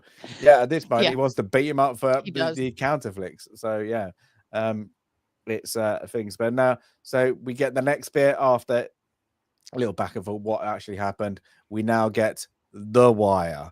So we get the next drop scene. So we get the next scene. Of course, he goes to have some lunch, I suppose, like that. So he's got the next cafe, and he meets. Of Oh, course, I'm sorry. This is Loretta. My bad. Is it Loretta here? I called Okay, the other person Loretta. The other okay. person was Billy. This is Loretta. Billy. I'm Okay, so sorry. so yeah, so we don't find her. She's just the cafe new one, who's there to serve some really bad food. So yeah, he's sitting there. They're a bit depressed. They don't know what's is going to happen with. Is the 3 o'clock going to happen at the time? He's kind of just there. She's being a bit not nice about it. Like, yeah, I'm bored. It looks like a bored waitress, I suppose you want to call it. And then, of course, we get how they're going to get into the Western Union, get it set up. Let's play the old. Your office needs painting, and they've got I'm guessing a worksheet. I'm guessing you can call it. That's been signed off by the boss. Now, I always found like, how did they know his signature? Because the guy even says, "Oh, it is actually that's his signature." So he actually believes him. I never got that. So how? No idea. They must have figured out a way to get that. Yeah. So it's just there. So they get into the room, whilst of course Hooker and Lonergan are bringing him to him. And I like how he has to sit every time he gets into the car like this. He's like crunched up between them. They're not going to give him any more room than is needed. So they go to the Western Union, and it's things, Kid Twist is playing the Western Union guy, he's like a office nerd, I suppose you want to call it. He's very antsy. Yeah, we need to leave. We can't be here. We need to get out. And even to the point where he does it over intercom, so he's pretends to be secretary. I'm going home early. Like that. So it's just a little bit of fun. And they're like at the front going, what's going on? Yeah. It's funny. So it's just, yeah. So he gets taken off. By what time we get another bit is the FBI are now involved. So the FBI gets Stanley to tell him, with their what do you call them straw hats? I don't know what you call them hats. Yeah, those are straw hats, but yeah, FBI wouldn't be wearing those. Yeah, I wasn't sure if that was like a thing back in the day. I thought it was funny, but I wasn't. I just wasn't really sure. Yeah, there's a couple of movies where they make out like the FBI agents or whatever always dressed the same, don't they? There's like they have their kind of uniform kind of attire, but it's not like as uniform. But I didn't know this was supposed to be taking the mickey. This is what they used to wear.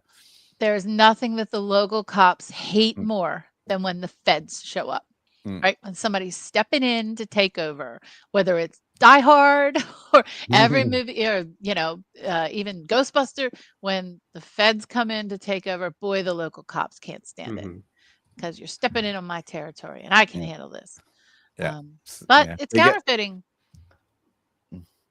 Yeah, so they've got like a little operation, and of course, and he kind of tells him, "Shut the hell up!" It's like that. It's great. Just like it's listen to us. We've got him now. We've got enough on Hooker to make him work for us, and we've got Henry for some. We've got him for I can't remember something he did. I can't remember what state they said it is, but Florida, but it wouldn't hold up or something.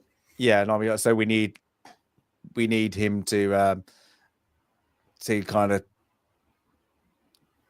to out him on the big con that we know that they're doing on this side. Who it is against that he doesn't say, but yeah, it's kind of all to get. They need him to double cross. Yeah, they need him to double cross Henry. So it's for Stanley to kind of now he's working for the FBI, where he's just a naive kind of cop, isn't he? Really, at this He's point, not happy with that either. no. Mm-mm. So yeah, and then of course we get the next scene is the shutout. So we get again. I just like these. These are great. I do too. I posted in the chat the link to the Norman Rockwell art in the Saturday Evening Post collection. And again, this was not Norman Rockwell. This was Yaroslav Gaber, but it's in the style of Norman Rockwell, and his art is just fantastic. So if you want to take a look at some other art in that style, I encourage the folks in chat to check it out. Sure. So now we get back to they're trying to find a short odds that they could play to give him through the phone, and this is now Wrecking Ball to place at 3-1, I think it is something like that. Yeah. So he gets the phone call, gets in, and he gets stuck in a line like that. So this is the as they say the shutout. So of course he misses the bet by split seconds. But of course what would have been the correct bet to put on does win. So he actually waits, and he goes out and tells him, "Yep, I'm going to fund you all the money. 500,000. I'll be here tomorrow, but make sure I get in line." And he even goes going to, "I don't care how you do it, just make sure you do it." So they've got him. He's now fully committed. So yeah, they just need to make sure everything now runs smoothly. And of course, with that, now he goes back to the cafe to have some more bad food, and he kind of a little bit of back and forth chit chat about what's going on until whilst he's about to leave, he looks out the window and there's somebody waiting. So yeah, he kind of tells Loretta, what's going on. They're here to kill me. He's here to kill me.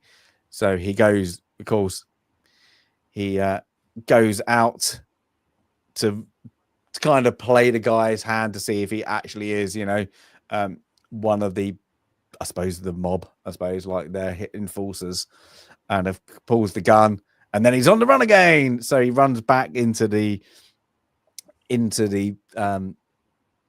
what do you call it? Cafe, diner, cafe, and goes into the toilet where she's in there, and she's like, it's occupied. He's sitting on the seat behind her, I suppose, still standing on the seat, and they run out, and of course this perpetrator runs down they go down the alley. He gets before that he gets a shot off, doesn't he? Then he runs down the alley,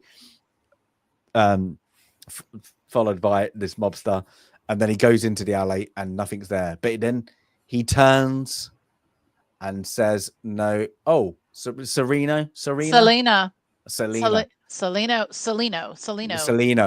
Oh my God, Selena! I didn't realize this was bang," and that's all you hear. Just he goes down, and he's dead.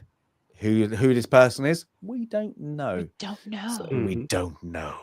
So yeah, so that happens, and of course, Hooker goes back to his apartment, and of course, Sandy gets him again, and Fog marches him directly to the FBI, where the FBI tell him this is what's going to happen. So we've got your man. It's either you go away now, but we're going to take down such and such, all these people. I think it's like Luther's wife. We have information that she said when he was in her apartment that she's played these small time pickpocket swindles, and that gets him. That's the one. He doesn't care, but when they threaten to take Selena down, not Selena, sorry, Luther's wife down, Elvira, I think it's Elvira. That's when he's like, okay, all right, you got me. Alva. I'm sorry, it's Alva. He says, okay, you got me. You got me.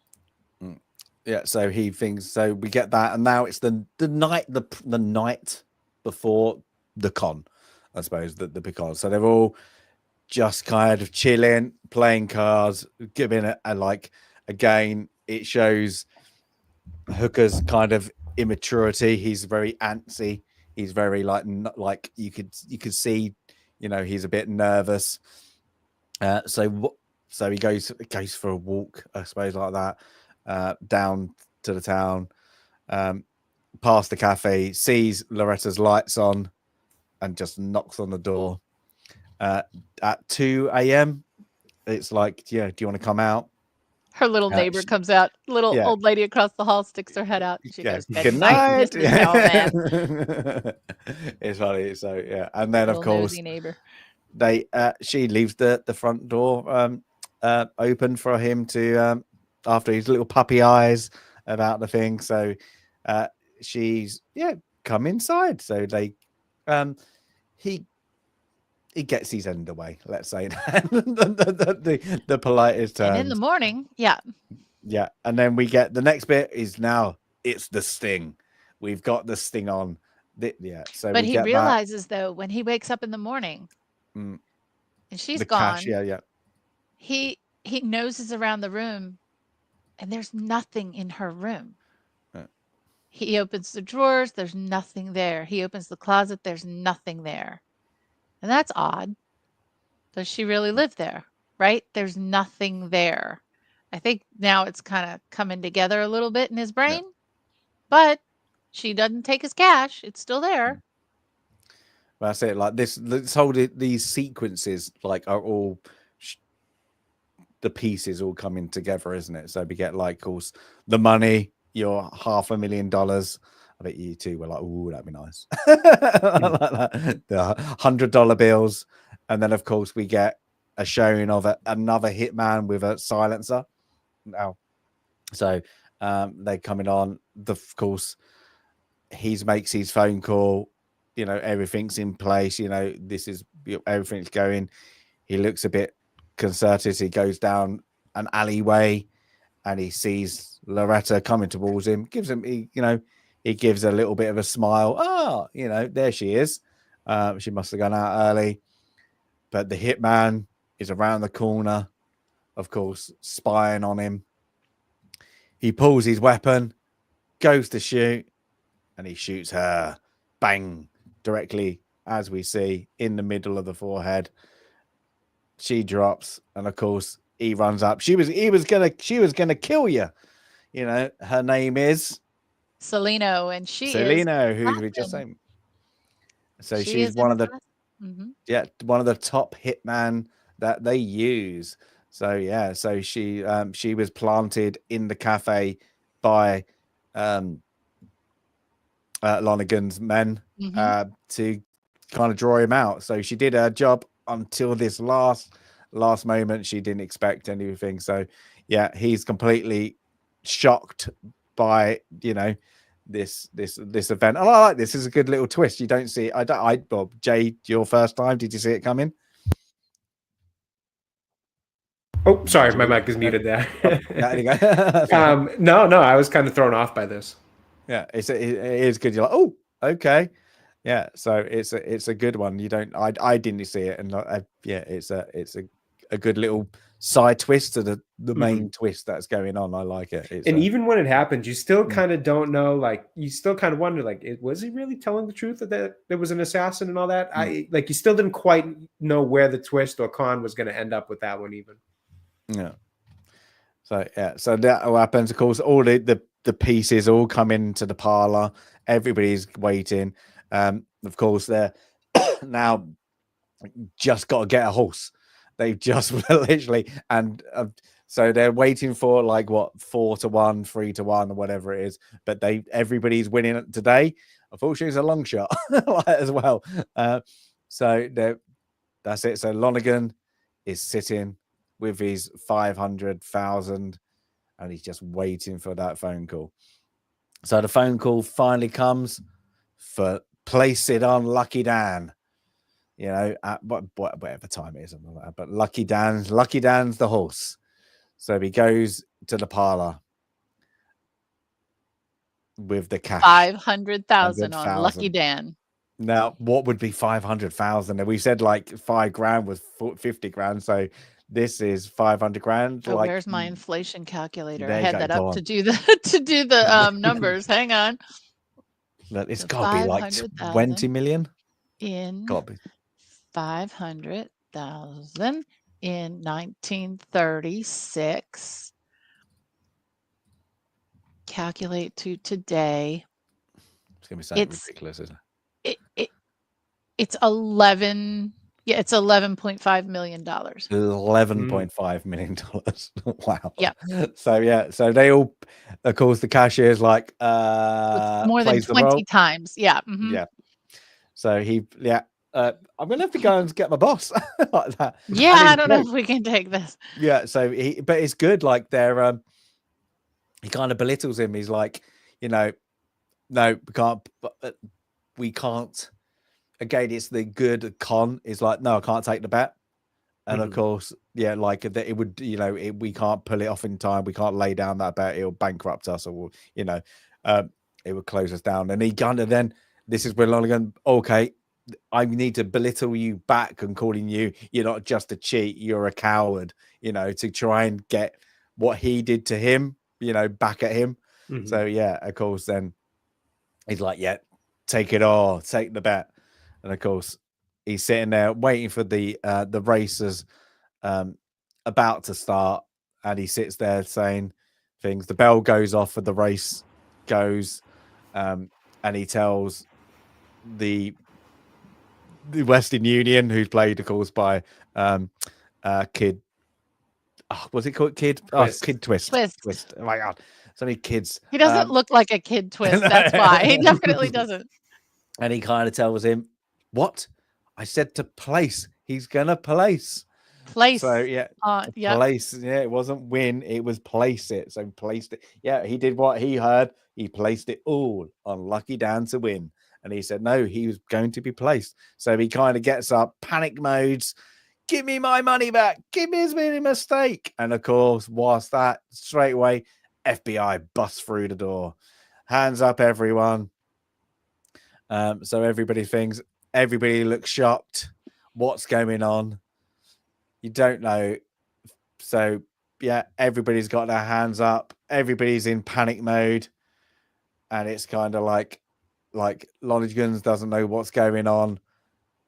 The FBI guy goes straight up to Henry and goes, see you again, like nice seeing you again or something. And then he tells Hooker, go on, kid, you can go now. And then of course Henry looks at him very shocked. The double cross. Hooker looks at him like mortified. Then of course, what's going on? I don't know. Bang! And of course, Henry kills Hooker. So that's it. And then of course, whilst that, instantly the FBI agent then shoots Henry. So they're both dead. Everybody's in shock. What's going on? The FBI agent tells Stanley, get him out of here. Get him out. So he drags out Lonergan, and he's like, my money. You got 500,000. He goes, you got a couple of dead people in there as well. So we need to go. So of course, Stanley's not in on it. And of course, we go back. And hey, don't worry. The FBI agent goes down and goes, yep, he's gone. Little wink of the eye. Everybody's up. Now, before we go on to the things, did you see that coming, Jay? Did you see the FBI? By this point, I was pretty sure the FBI was in on it. Okay. And the second they showed up right at that timing, I was like, yep, they're all part of it. Right. So once it all started unfolding with the shots, I pretty much was I knew where it was going. But up to that point, I did not know that the FBI was in on it. I was honestly thrown off. What do they say? My scent was thrown off by that one. So yeah, everybody's happy. They've now done the mark. Yeah, it's all happy game, and it's great. I love that because they were like, we're go and take your cut. He gives his little course to his mate, and he's like, "Are you going to stay for your cut?" He's just like, "Nah." He's kind of learnt his lesson slightly. I'll just blow it. Slightly. Yeah, I'll just I'll just Which is blow better than my not at all. yeah. And then of course goes off. Is it to the entertainer again? Yep. Into the thing with a little shadow, Mhm. and that's it. The end. The end of that. end. The end, and it's quite like the end. The end part, the sting, is quickly done. Yeah, It's it just more wraps the up. setup. It, Yeah, Very fast for all the Mhm. setup. Mhm. yeah. So are we gonna have to go to Jay first, I think, like that, because this was your first point, and you like capers, so you like Yes. heist, you like capers. Well, can I So- share a little bit yes, about the actually. Okay, yeah, background? sorry, Yep, really, do yeah, the okay, yeah, numbers. before Yep. that, yeah. I just want to just kind of also remark on the cover of the first edition, which I don't have the first edition of this book. I bought obviously a newer copy, but this is based on a book called The Big Con, written by David Maurer in 1940. So very close to this time period. And again, as I explained in the beginning, it's not a storybook. It's a kind of social science analysis of how people can be conned, how the most successful swindlers do their business, and what makes them good swindlers. The film was written by David Ward and directed by George Roy Hill. And the names of the stars, they're just too many to list here. We've already talked about all the folks here. Ray Walston, who we didn't really talk about, he played Singleton, the guy who was running the wire and doing the calls on the radio. You might notice him from like films like The Stand. He played Glenn, the old guy in The Stand, and he's again another stage actor. This But film he's one that always seemed to be an old. Everything always, you see him to even when always he was old. young, he was Yeah. old. Old. Yes. Yeah. The film was released, and as I mentioned, Robert Earl Jones, whose name I didn't put here, the father of James Earl Jones.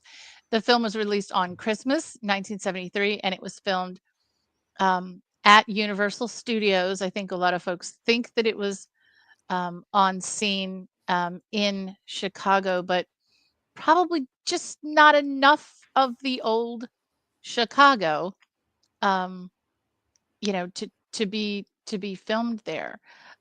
So then, how did this film do? Well, it did incredibly well, and I'll put the numbers up. So before you just carry on, because Yeah. you said about Universal, the backlot and all that. Yeah. There was a movie I noted earlier that used the same backlot and the same, I suppose, where the parlor is. It's in another movie that I mentioned earlier that they repurposed it all for Back to the Future. Oh, no kidding. But, yeah. Yeah, for Really? like for the what's the name's a scientific area, and there's where they're playing the cards. It's in Back to the Future as well, and they Really? apparently the backlot, it was just there. They had these ones and they was used for Oh, Back how to the Future, cool. and I was like, how cool is that? So yeah, it all comes about. So but yeah, apparently these rooms are featured in a lot of 80s Universal Oh, Pictures nice. movies, but yeah, Back to the Future is the most famous one, of course. Well, that's always cool to know kind of the Yeah. history of a building or a lot or Yeah. a studio or a theater, to know what was there and who played there. So the budget, we were talking about 1930s money to now, but let's talk about 1973 money to now. So this film was made for a budget of 5.5 million, which would be 37.9 million adjusted for inflation today. That's actually a huge budget. And it was all in the set design to get this film right. That was I wonder all. how much they for Robert Redford and Paul Newman, because they And were yes. must have been their take must have been a lot. I bet it's like what 500,000 each. Got to Has to be like be. probably top max. The two of the top billing actors at the time. This film crushed it. It made 156 million at the time. That would be, are you ready for this? This was $1 billion film. Wow. It would have been $1.08 billion adjusted for inflation today. It was just huge. And yeah, it was the draw. It was definitely the draw of those two. The film was nominated for 10 Oscars. It won 7. It won for Best Picture, Director, Writing, art and set direction, obviously. Costume, the great Edith Head, she's won more awards than anyone ever for costuming. And she said when she got the thing, she went, "This was the most easiest one to win because I dressed the most beautiful men for this movie." Oh, So how she said, yeah. cool. She said, yeah, it was easy, like, like that. Yeah. And I was like, oh, okay, that's quite cool. Wow. Mm. That's awesome. Overall for music. So what the soundtrack and the score for this film were directed and written by Marvin Hamlish, who's just prolific, truly. He's written so many Broadway standouts, most famous for A Chorus Line, and on and on and on and on. I mean, you can just look up his his repertoire and see everything that he's written and composed. He just passed away recently. But what he did on the soundtrack was take the music that was out of copyright, predominantly The Entertainer by Scott Joplin, and he did rearrange it. So the soundtrack to the film with those songs is in copyright protection now. And I know nothing about, like, I guess he had to get the rights to do that, or maybe not. When something's out of copyright, you get to rearrange it and Would then it make been out of your own. copyright then? Would it have been? You think? Like, was it the original piano piece? What you It would heard have earlier been was no, it wouldn't have 1912. been. Yeah, so Yeah, no, it 1912. wouldn't So have he been must have yet. paid for it, and then He yeah. must So have. you can't actually. Yeah, I couldn't play the version you hear. It's a bit slowed down with a bit more instrumentals. Yes. But yeah, the original one you hear is just the full piano piece. That is full out of copyright. Yeah, the quick, I guess the quick, no worries calculation is 95 years. Yeah. So the longest that something can be within copyright protection is 95 years. But most things fall out within 65 years. But there are between 65 and 95, there's a whole bunch of ifs and ands, and it's too much to worry about. So, but a great soundtrack that fits perfect for the movie. Now, Robert Redford was nominated for Best Actor. He didn't win, and the nominations for Best Cinematography and Best Sound did not win, but there's a reason why. The films in 1973. We've already gone through this list because we've already seen Serpico, which was number 10 in 1973. The top 5 were The Exorcist. Actually, as successful as The Sting was, The Exorcist would have been a $1.5 billion movie, because The Exorcist made $193 million at the time. Wow. So it beat The Sting almost by 25-30%. Then The Sting, American Graffiti, Papillon, The Way We Were, Magnum Force, Live and Let Die, down the list to Serpico, Jesus Christ Superstar, Enter the Dragon. I hope that's on our list. Hope that made our list. But there are quite a few. There are at least 2 more films on our list. I know American Graffiti and The Exorcist are on our list for the Wheel of Film. So what a great year. But this film really did well in the awards for 1973. So Jay, let's get back to you. I'm so sorry to interrupt. No. On your thoughts on this film. So like I said in the beginning, I really liked it. It was a fun, enjoyable watch. It was very light in tone, I would say, for the most part. It's not, it reminded me, kind of like what Stasis pointed out earlier, of a lot of heist, kind of movies more recently, like your Ocean's 11, Ocean's, whatever one you want to go with. It was fun. It was light. I think the acting was pretty good across the board. It wasn't blow your socks off type of acting, but kind of what you mentioned earlier about it being a lot of stage actors. The whole movie itself almost felt like kind of the mix between a play and a movie, from the set design, which I do think was good, but you could definitely tell a little bit that it was kind of dated, at least from my perspective. Like, you could tell it was definitely something from the 70s type of era, but not in a bad way. It gives it a nice kind of level of charm because, like I said, it does feel like a mix between stage and film, where the actors all kind of have that stage presence, the dialogue, the way they act with one another, it all just kind of feels that way. And then the look of it as well. So I thought it just kind of was a pretty unique little movie. I enjoyed it. I like about me, I enjoy a good heist movie. And I like that it's all brains. It's not brawn. It's not, weapons and, forceful, robbery or anything like that in terms of like a bank heist movie or something like The Town or anything like that. It's all brains. It's all cleverness. And it's really, really well done, well thought out. So I really enjoyed it. I give it a very solid or very well recommended 6.5. I think it's one you should definitely watch. And I think it makes for a fun watch too, which is always nice. All right, James. So I started a poll earlier and I'm going to finish it. But before I finish it, so the question was, what is the key setup to hook Doyle Lonergan? And of course, with 44%, a fake betting parlor-con. Now, let's see how good your movie knowledge is, because the other ones are all from movies. So, a diamond grab grape with a laser maze. Anybody know that movie? That was Ocean's. No. It was. No. No, it wasn't just Sonic the Hedgehog 3. I was going to say they do something similar. Any guesses? Wait, stop. It was one of the Ocean's movies. No, it's not. Okay, it's got Sean Connery in it.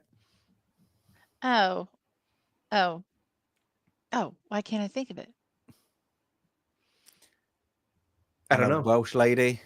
I know it's Catherine Zeta-Jones, but who is what was the movie? Entrapment. Entrapment. Oh, but I've never seen it. I tell you all to look at Ocean's 13. Yeah, kind I think of. It's But it's not Ocean's diamond 13 not when they're diamonds. in Europe. Yeah, and there is a laser. He does things, Ocean's 12, I think, is the Europe one where it's the lame payoff at the end. Yes. Oh guys, so awful. The Julia Roberts look-alike. Oh my god, that too. That was so stupid. That. It's like they don't know things. Okay, a museum swap. A museum swap with a gun toy. This might be hard. This is I think it's 70s. 70s. I probably wouldn't know. Sandy? With a toy gun? A museum swap with a toy gun. I don't know. Is that a Pink Panther? No, Thomas Crown Affair.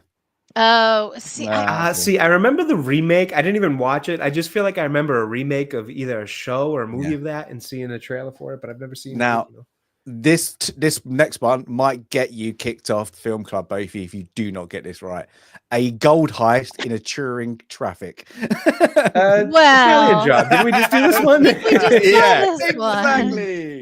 The Italian Job. So yeah, I had to put that in. It's a little bit of fun for everybody there. But things like that. He wore the wrong trousers. What a movie. But yeah, for myself, now, this was a movie I got, what I was saying, like, I must be like between like 23 or 25, I must have been when I first saw it. And I was like, how did I not see this? I think this is clever, is very well shot. As Jay said, you don't have to have that beat 'em up, aggressive, like, heist. Like, you have like the guy who's like his henchman, who's blatantly in real life being a boxer at one point. He's broken his nose around about 50 times, but you don't need to have like the actual like violence. So do you have a kind of a couple of back and forths where like Stanley like throws him into like the dustbins and all that, or rubbish bins or garbage bins or whatever you want to call it. That is really like there's a couple of deaths, like you think like Luther's death, you don't really see anything, and then when the hitman gets killed and when she gets killed like in the head, like it's very tame. It's all like quick. That. They don't want to see it. I'm guessing it was for a rating. Things over here it is rated 12.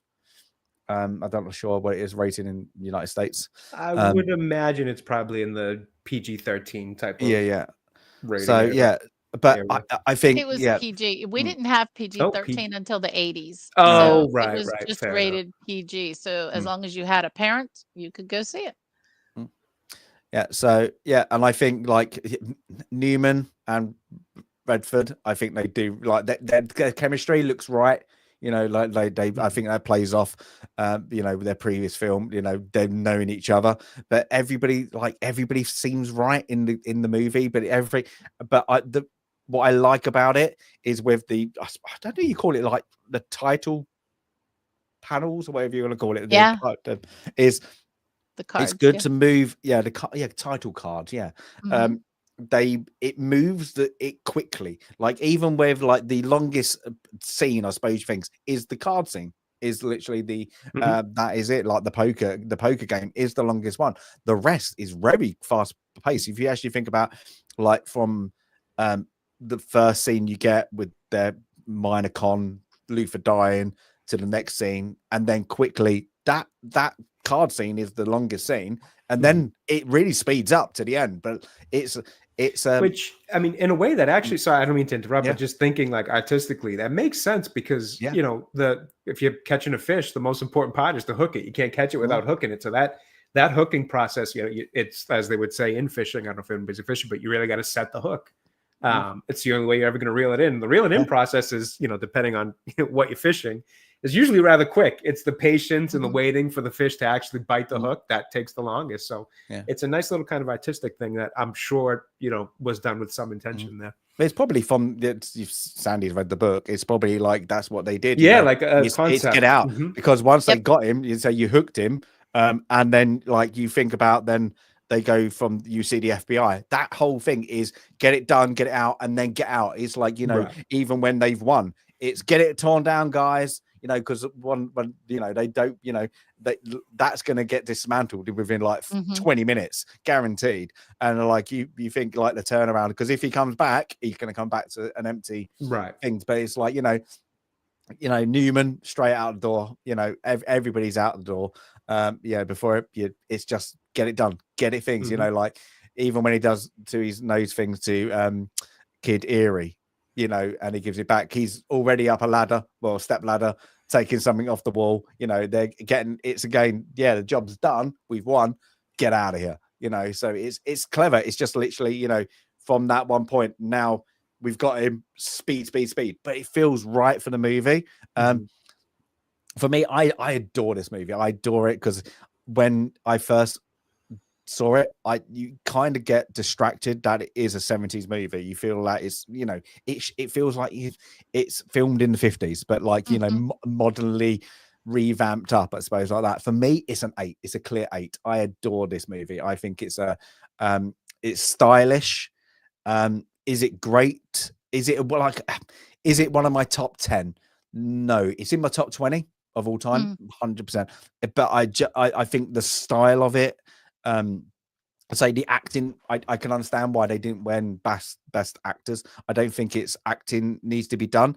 I just think it's clever, it's stylish, it's very well done. It's just cleverly done. Like you have to give kudos like to the producers and the directors when they said, no, we need it to feel like this. We need it to look like it's been shot in the 30s, you know, like from the posters to having them title cards, like the costume design is great. So it's just cleverly done. The screen transition effects, like fading out into a little circle or some like kind of from top down fade into different scenes.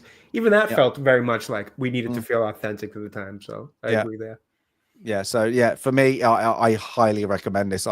It's one I would easily rewatch. I have it on and I rewatch it. Like it makes me smile. It's one of those ones that you can just sit back. It's really enjoyable. So yeah, a great one. For an 8 out of 10 for me, it's a great one. And again, I would have definitely put this on the list if Sandy didn't. But Sandy, you did before me.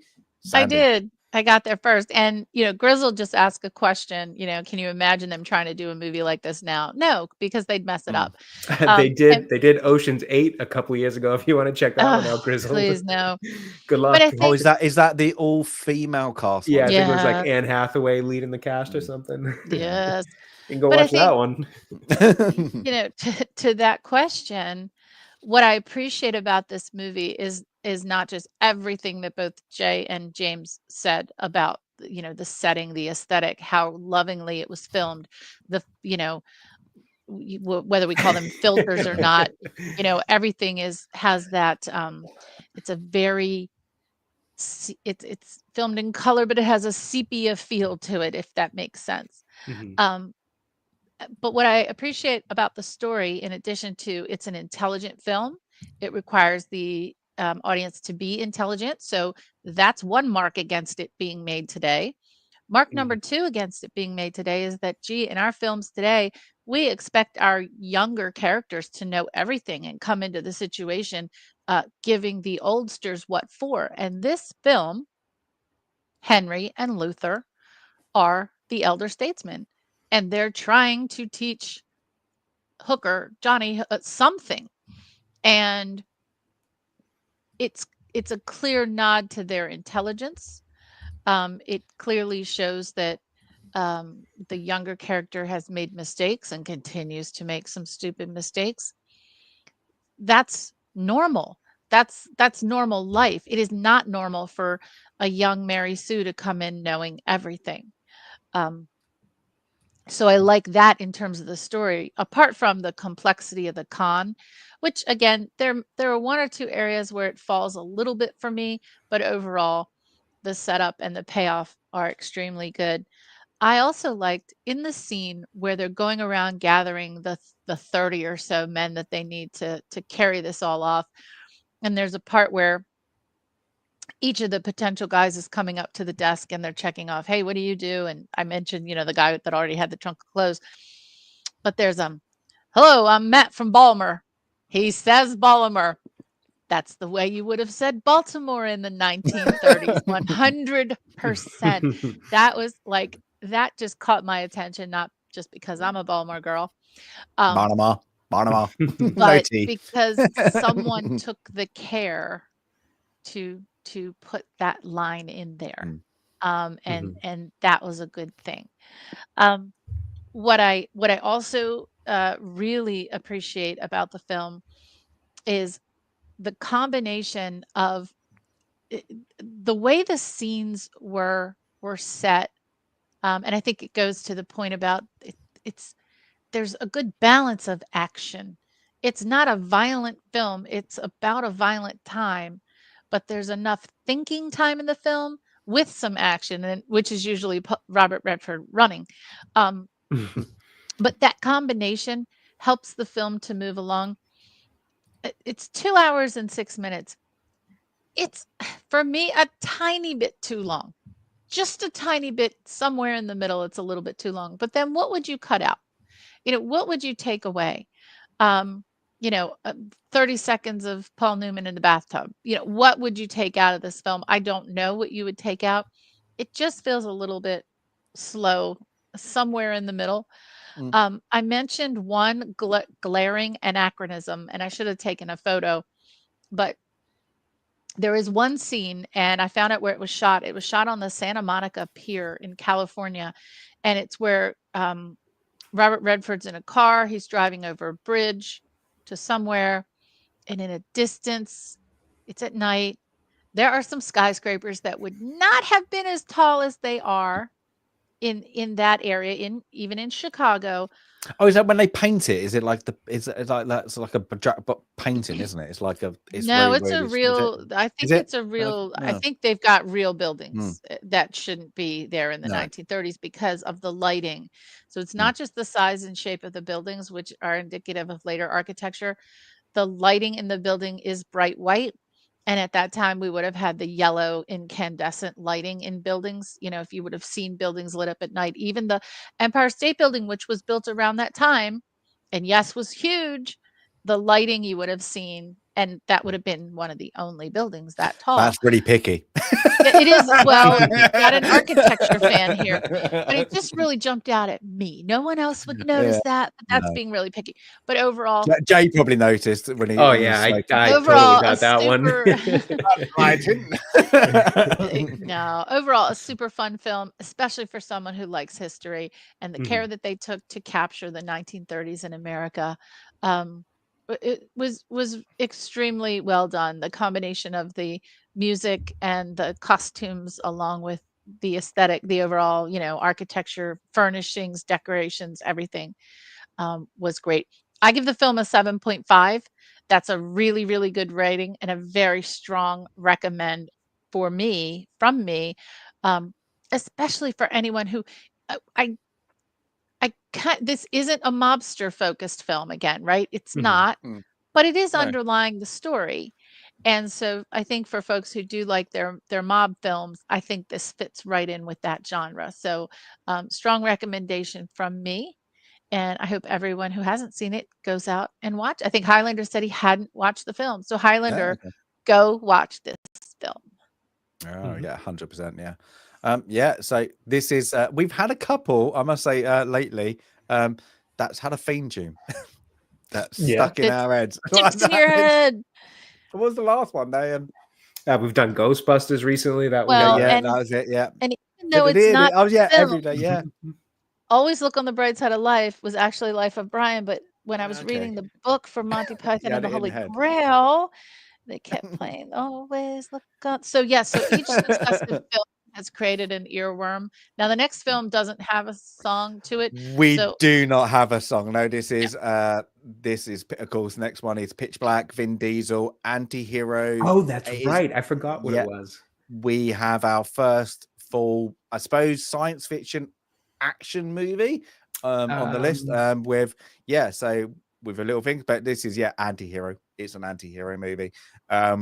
So yeah, that's slightly different to what we're going up. That is, it's good though, because the Wheel again has pulled out something, likes us to be a bit collective with our cinema. Well, so yeah, this is fun fact about the Wheel selection this week. The movie The Sting is currently on Netflix, and when I went to watch it, it says it will very soon be removed. I think within like 7 days at the end of the month. So perfect timing for the Wheel to have picked it, because I got to watch it on Netflix as opposed to having to get it on Amazon Prime. So yeah, the Wheel always blesses us in one way or another.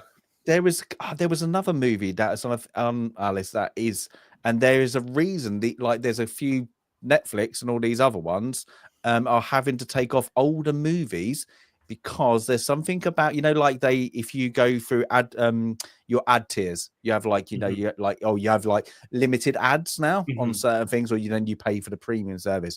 If you have limited ads, there's lots of movies they've having now to take off because they would have to pay them more royalty rights by putting ads on their things. Kidding. So there's more movies will be going off all these programs on they're hidden. Now, I they're wonder why I was going to say, why wouldn't you just hide them from the lower tier member? Right. Yeah. Okay, so there's a lot going to be hidden for that. You try and search it, and it will say no. To have this, you have to go for the premium service due to ad. We're slowly getting it now. And I'm in the UK, and I'm like, what is that? And I read up, yeah, it's because some older movies, whatever the rights were with whatever production company, they had if you put ads on it, we get more revenue. So these streaming services are like, oh damn it, we didn't realize this. The value of the back catalog, as they call it. Yep. Yes. Jeez. It's a thing, but the Wheel did well again. I hope I must say the Pitch Black. Both of you've not seen it, so I've seen nothing in his kind of Chronicle of Riddick world. No, that's it. That's weird. It's weird because you've seen Chronicle of Riddick. No, I've never seen Chronicles of Riddick. Oh, no, okay. I kind of grew up in that early 2000s Vin Diesel action style. I remember watching the first Fast and Furious. Triple X. I think there was one called A Man Apart or something like that. So there was a few I remember watching during that era, his kind of action stardom.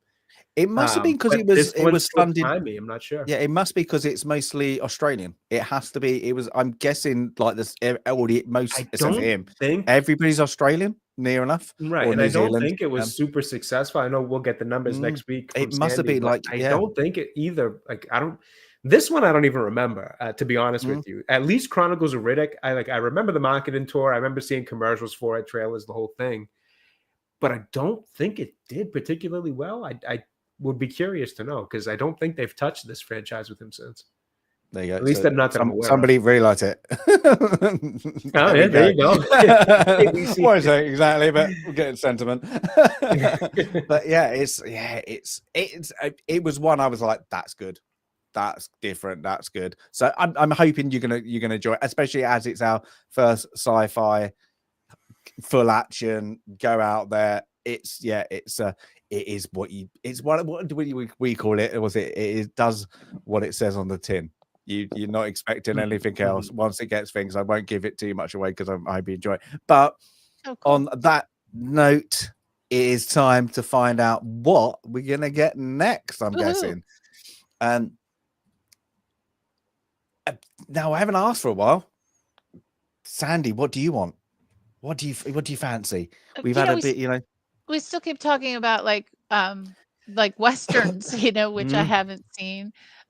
So Western or a good martial arts film would be good. I'm gonna say Crouching Tiger, Hidden Dragon.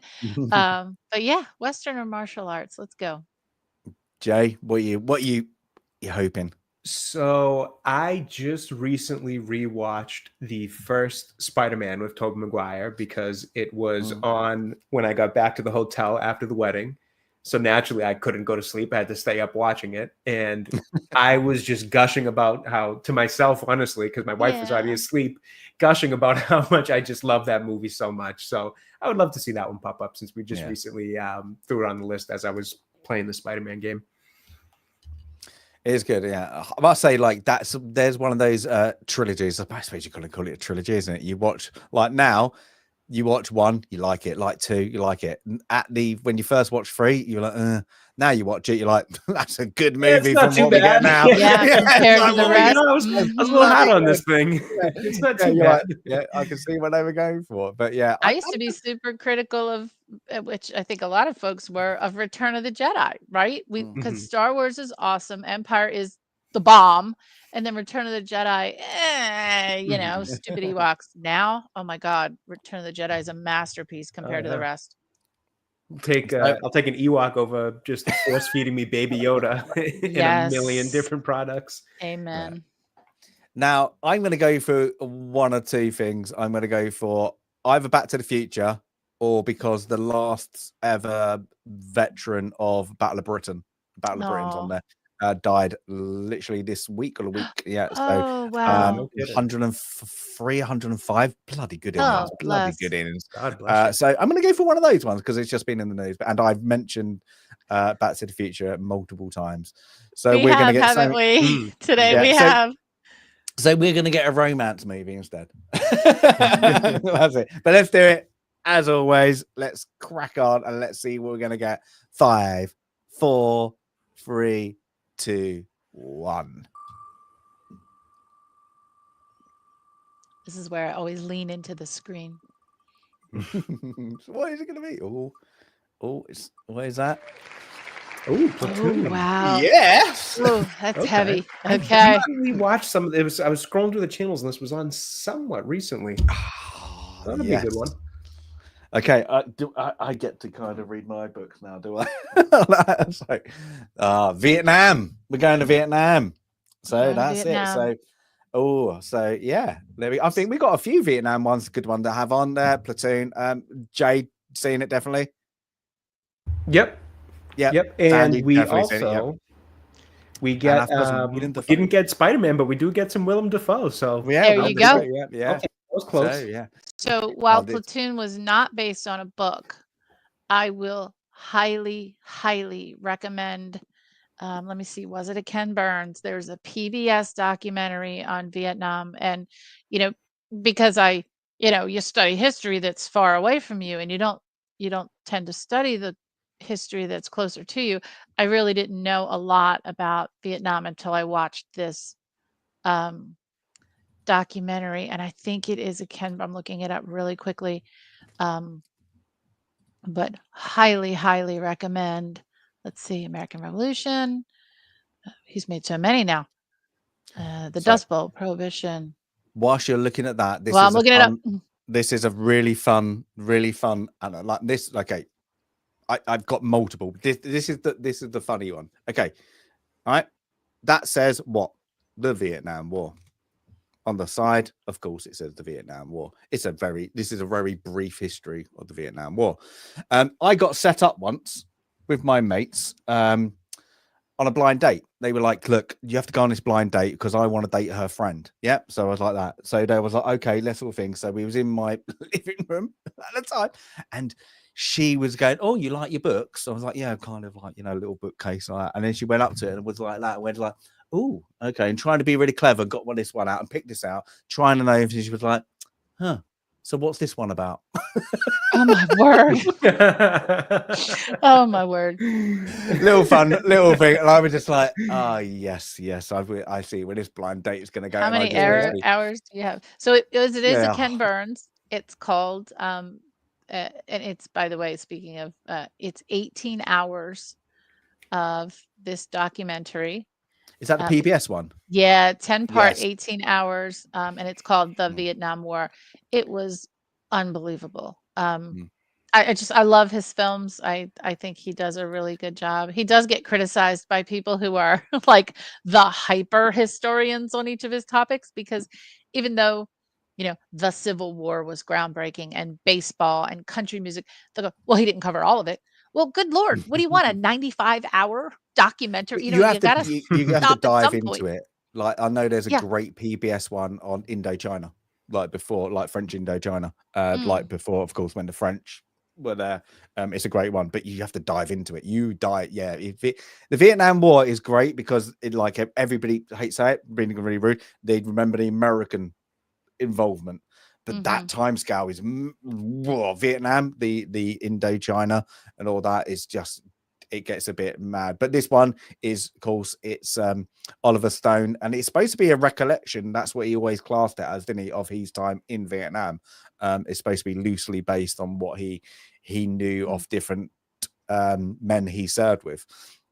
But yeah, this is literally delving into when they just after the constricts of the Vietnam War. So it's a good one. So is this our it's not our first war movie. We've had like black and white for war movies. This is our first. We had Sink the Bismarck for sure. What was on TV yesterday? It was on British TV yesterday, and I turned over and I was like, oh my god, that's funny. But we've not had a full modern day in color. Modern, dead blood and guts. No, not yet. No, I don't think so. This is our first. Yeah, so this is a good one. So now, whose pick was this? Was it mine? If not you, it wasn't was mine. Me. Let's see who picked this. Was it? What picked it? It might have been mine. It might have been. Me. I did. Oh, was it you first? Yeah. You would have put it on if I hadn't. You would have put it on. I'm sure. It would have been one that. Yeah, like I do like the history of not of Vietnam. I do like that. I'm a very much a book geek on that, and I do like some. I was going to say not all the movies, but I do like some of the movies, and I think this one plays quite well to the men in the field. Let's say that, and it's great, and of course it has a very great scene with Samuel Barbara music. Was it Antonio's Fifth String? Is it? I can't remember. With William Dafoe's your name. See, I'm still learning my actual names of actual classical music. Oh my god, my kid! Literally, I bought this is going to fit. Sorry about classical music. Literally random. I don't know how he knew. Maybe I've said it previously. Alexa, play Chopin. Oh, how wonderful! Like, no kidding. I was like, where did that come from? But then he also asked, not many things, like, the song, I like to move it. I like to move it. Also, he asked for that. So he kind of went. He's got a wide range of tastes. Yeah, I was like, well, fair play. So, like, he just went from that, and I was like, what is going on? It's a hell of a playlist. But yeah, Platoon, I've seen multiple times. Definitely. Sad if you didn't put this on. It would have been one of my Vietnam movies to definitely put on. I think we've got a couple. I think we've got a few Vietnam movies on there. That is good. But yeah, so I haven't seen it for a little while. It always pops on TV. I think it's one like. Do you get that? It's just always on, and you pop on. It's always on the channel. On again, going back to like the Memorial Day weekend or Veterans Day weekend, I tend to start my day with Saving Private Ryan. And then I kind of loosen up with Kelly's Heroes and then the Dirty Dozen. And then in the evening, it's like a random. So sometimes it's Platoon, sometimes it's Glory, sometimes, it's from all different wars, but I've never seen the uncut Platoon though. I've only seen it on, now I've seen it on cable, so I'm thinking that was at least a little bit uncut, but I'm going to make sure I watch the full version just to see if there's a difference, because I definitely didn't see it in the theater. I saw it on television. So I was just saying, like, I must have seen the uncut version, but I don't think I don't remember it like adding much to the movie. okay, Saying so we'll that, have to see. like, Apocalypse Now. I actually watched Apocalypse Now last night. That was on Did TV. you? It was on randomly on. It's like that, and so I was just like sat down. It was one of those Full Metal Jacket, and there's it goes on. That must be on our list. There's got to be Stanley Kubrick's on there. There's got to be. If you haven't put Full Metal Jacket, I put Full Metal Jacket on there. Yeah, it's got to be on there. Yeah, and so there's probably quite a few. What was I watching? Oh God, I won't tell you what I was watching last night. Stupid internet drama. No, I've been sucked into that vortex. I won't even say it. Okay, but that A Bridge Too Far. Kelly's Heroes. Awesome. That's what I'm saying. That was a movie I actually stopped myself watching. I was like, just in case. Like, but there's movies there's movies kind of the back of your hand, I suppose, like that. And I was like that, but yeah, it's like, yeah. I love any war movie extra well if someone playing in the movie is a veteran. So the Dirty Dozen, those films where you've got Lee Marvin and Telly Savalas and all those oldsters who are also, World War. Charles Durning, we were just talking about, who was a World War. It's going to be easier that period time, though. If you look at that, Charles like Bronson. if you're looking at 60s to 70s movies, yep, like there's probably a high chance they're going to be definitely going to be in Kelly's Heroes. That's Donald Sutherland, Screwball in Kelly's Heroes, and a lot of the actors from Kelly's Heroes are also in the Dirty Dozen too. There's a big crossover of those actors who tended to act in war films, and there's just so many. Guns of Navarone, like that one, The Big Red One. I mean, we could keep going on and on and on. Tora. We've been leaning toward the European theater, but the Pacific theater has some good films too. I always say, like, people love Midway. Band of Brothers, but just going off TV, Band of Brothers, and I like Pacific more. I do. Once you serve, I do like it more because it shows the boredom. It just shows what they would like, what it is like to just wait. And I like that. It's just that waiting game is horrid, and people don't realize that gets you. That is what is the mind F, I suppose, like that. So I do. I like them both, of course. But that's my favorite out of two. And he said, I know it wasn't. I think after Band of Brothers, more is. How many like was it 20, like less than 20, isn't it, like 16 episodes it must be? Oh yeah, no, it's not definitely not 20. It's probably 12 or 13 episodes. They're individual stories, movies in one, but I think whereas the Pacific is more they kind of do one episode. One not a campaign, but like one engagement per episode. But the interesting thing, it's a true story because they weave in the actual veterans, none of whom are still alive. Unfortunately, they're all gone now. But they weave them into the story, and they have the little vignettes throughout, and God, it just gets you in the heart.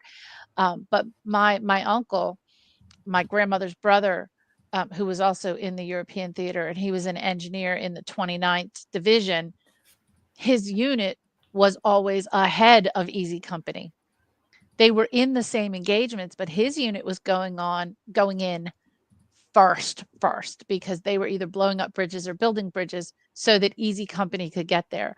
So watching Band of Brothers and comparing it to all my notes on my uncle's service is just so cool because I can see, because I've, documented his service, who was there, what other companies were there, at every part of that mini series. I could see where he was relative to them. So that's what good history filmmaking does. That's what it, and that's what it should definitely do.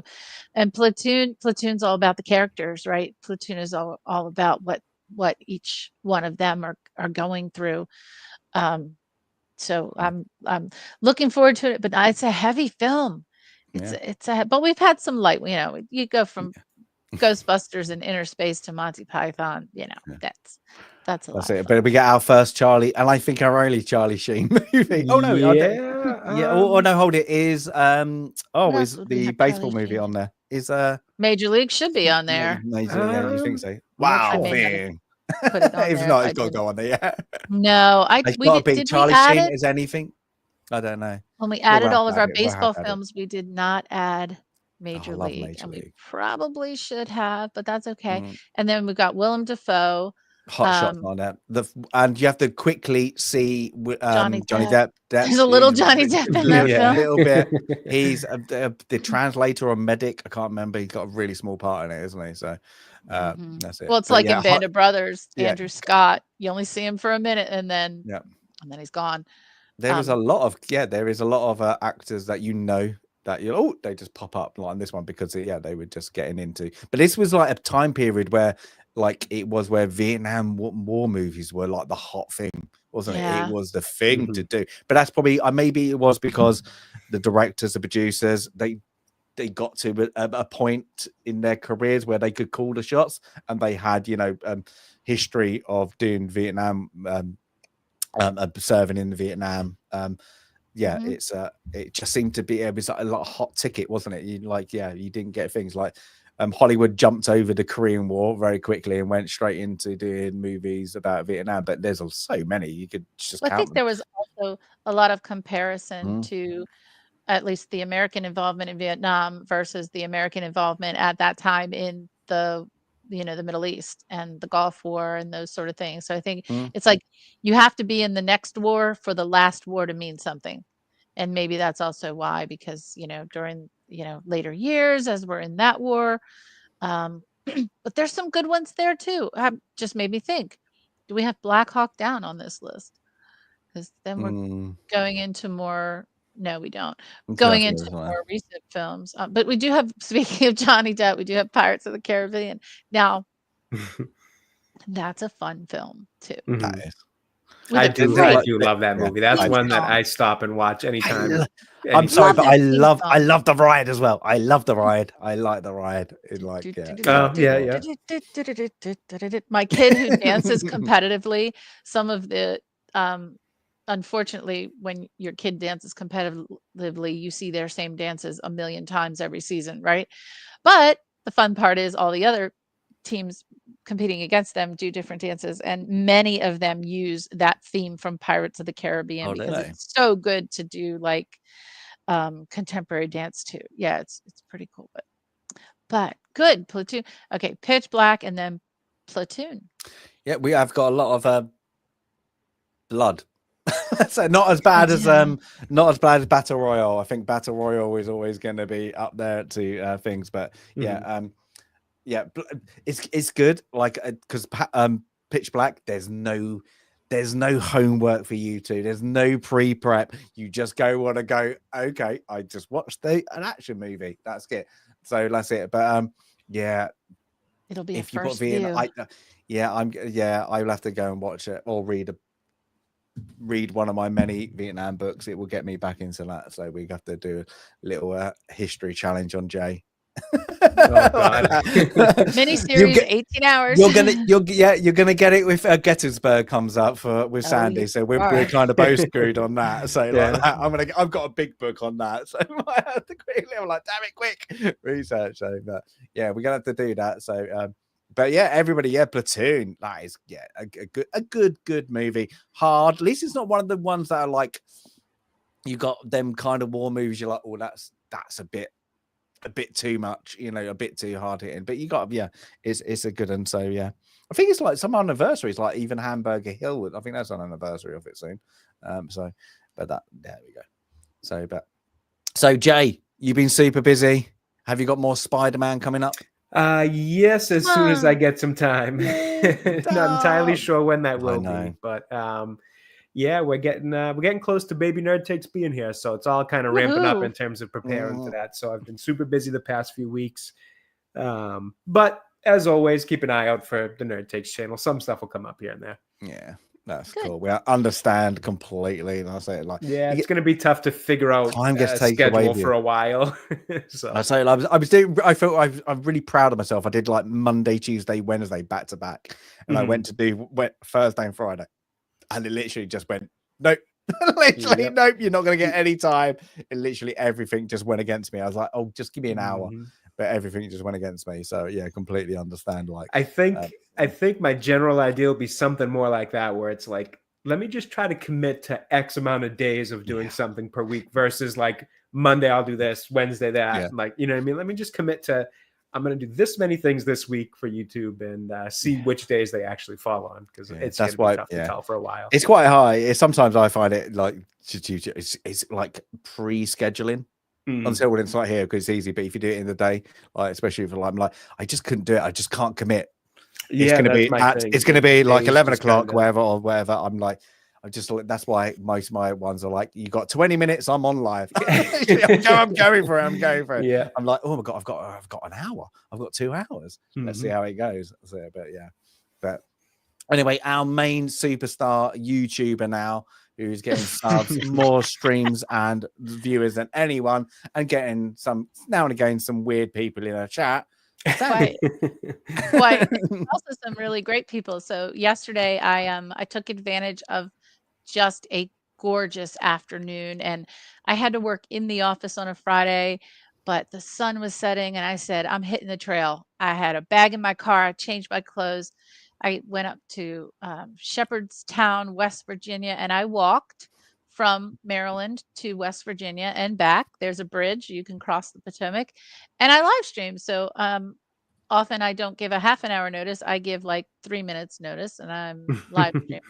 And I meet some great people. So when I was in Leesburg, Virginia, I met Ian Watts, who is a composer whose YouTube channel is his own compositions, piano compositions, and videos of artwork that he creates, which is just so amazing. So he joins me, and Gretchen the hiker, if you're out there, Gretchen the hiker was with me yesterday too. And I really appreciate everybody supporting my streams. Like I said, I do these to log my research, but along the way, I've just met people in chat that that are a lot of fun and ask me lots of questions about the buildings that I'm filming. So no hiking today because I did way too much yesterday.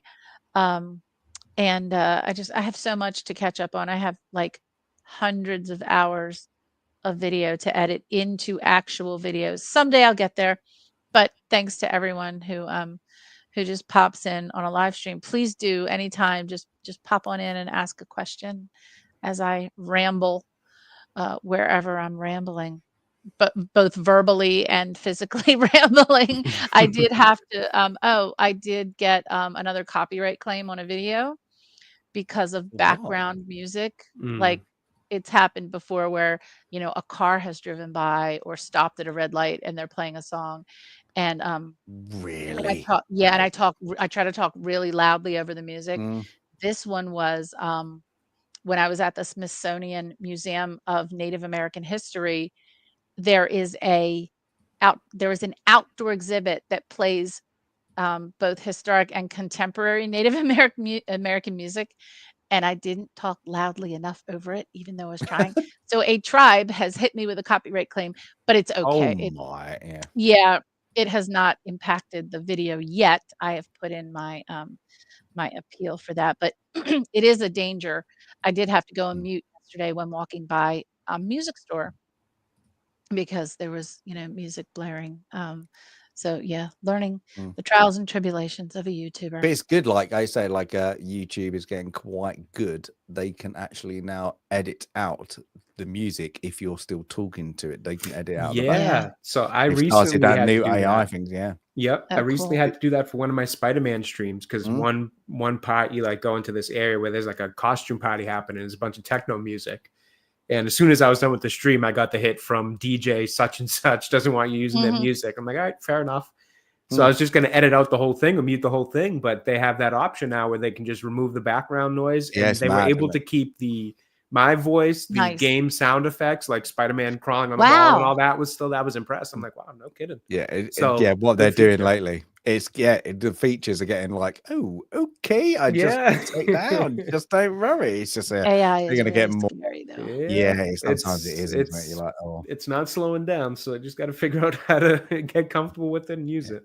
Well, I I'm spent a lot fully of time. AI. I don't realize anybody knows that I'm actually fully AI. So that's it. That's not true. I've seen you in person. I've seen you in Maybe you person. were in an AI environment in the Maybe I was Midlands. in the Matrix. Yeah, Maybe I you was never in the know. Matrix. Jade, was I Yeah. in the Matrix? Yeah.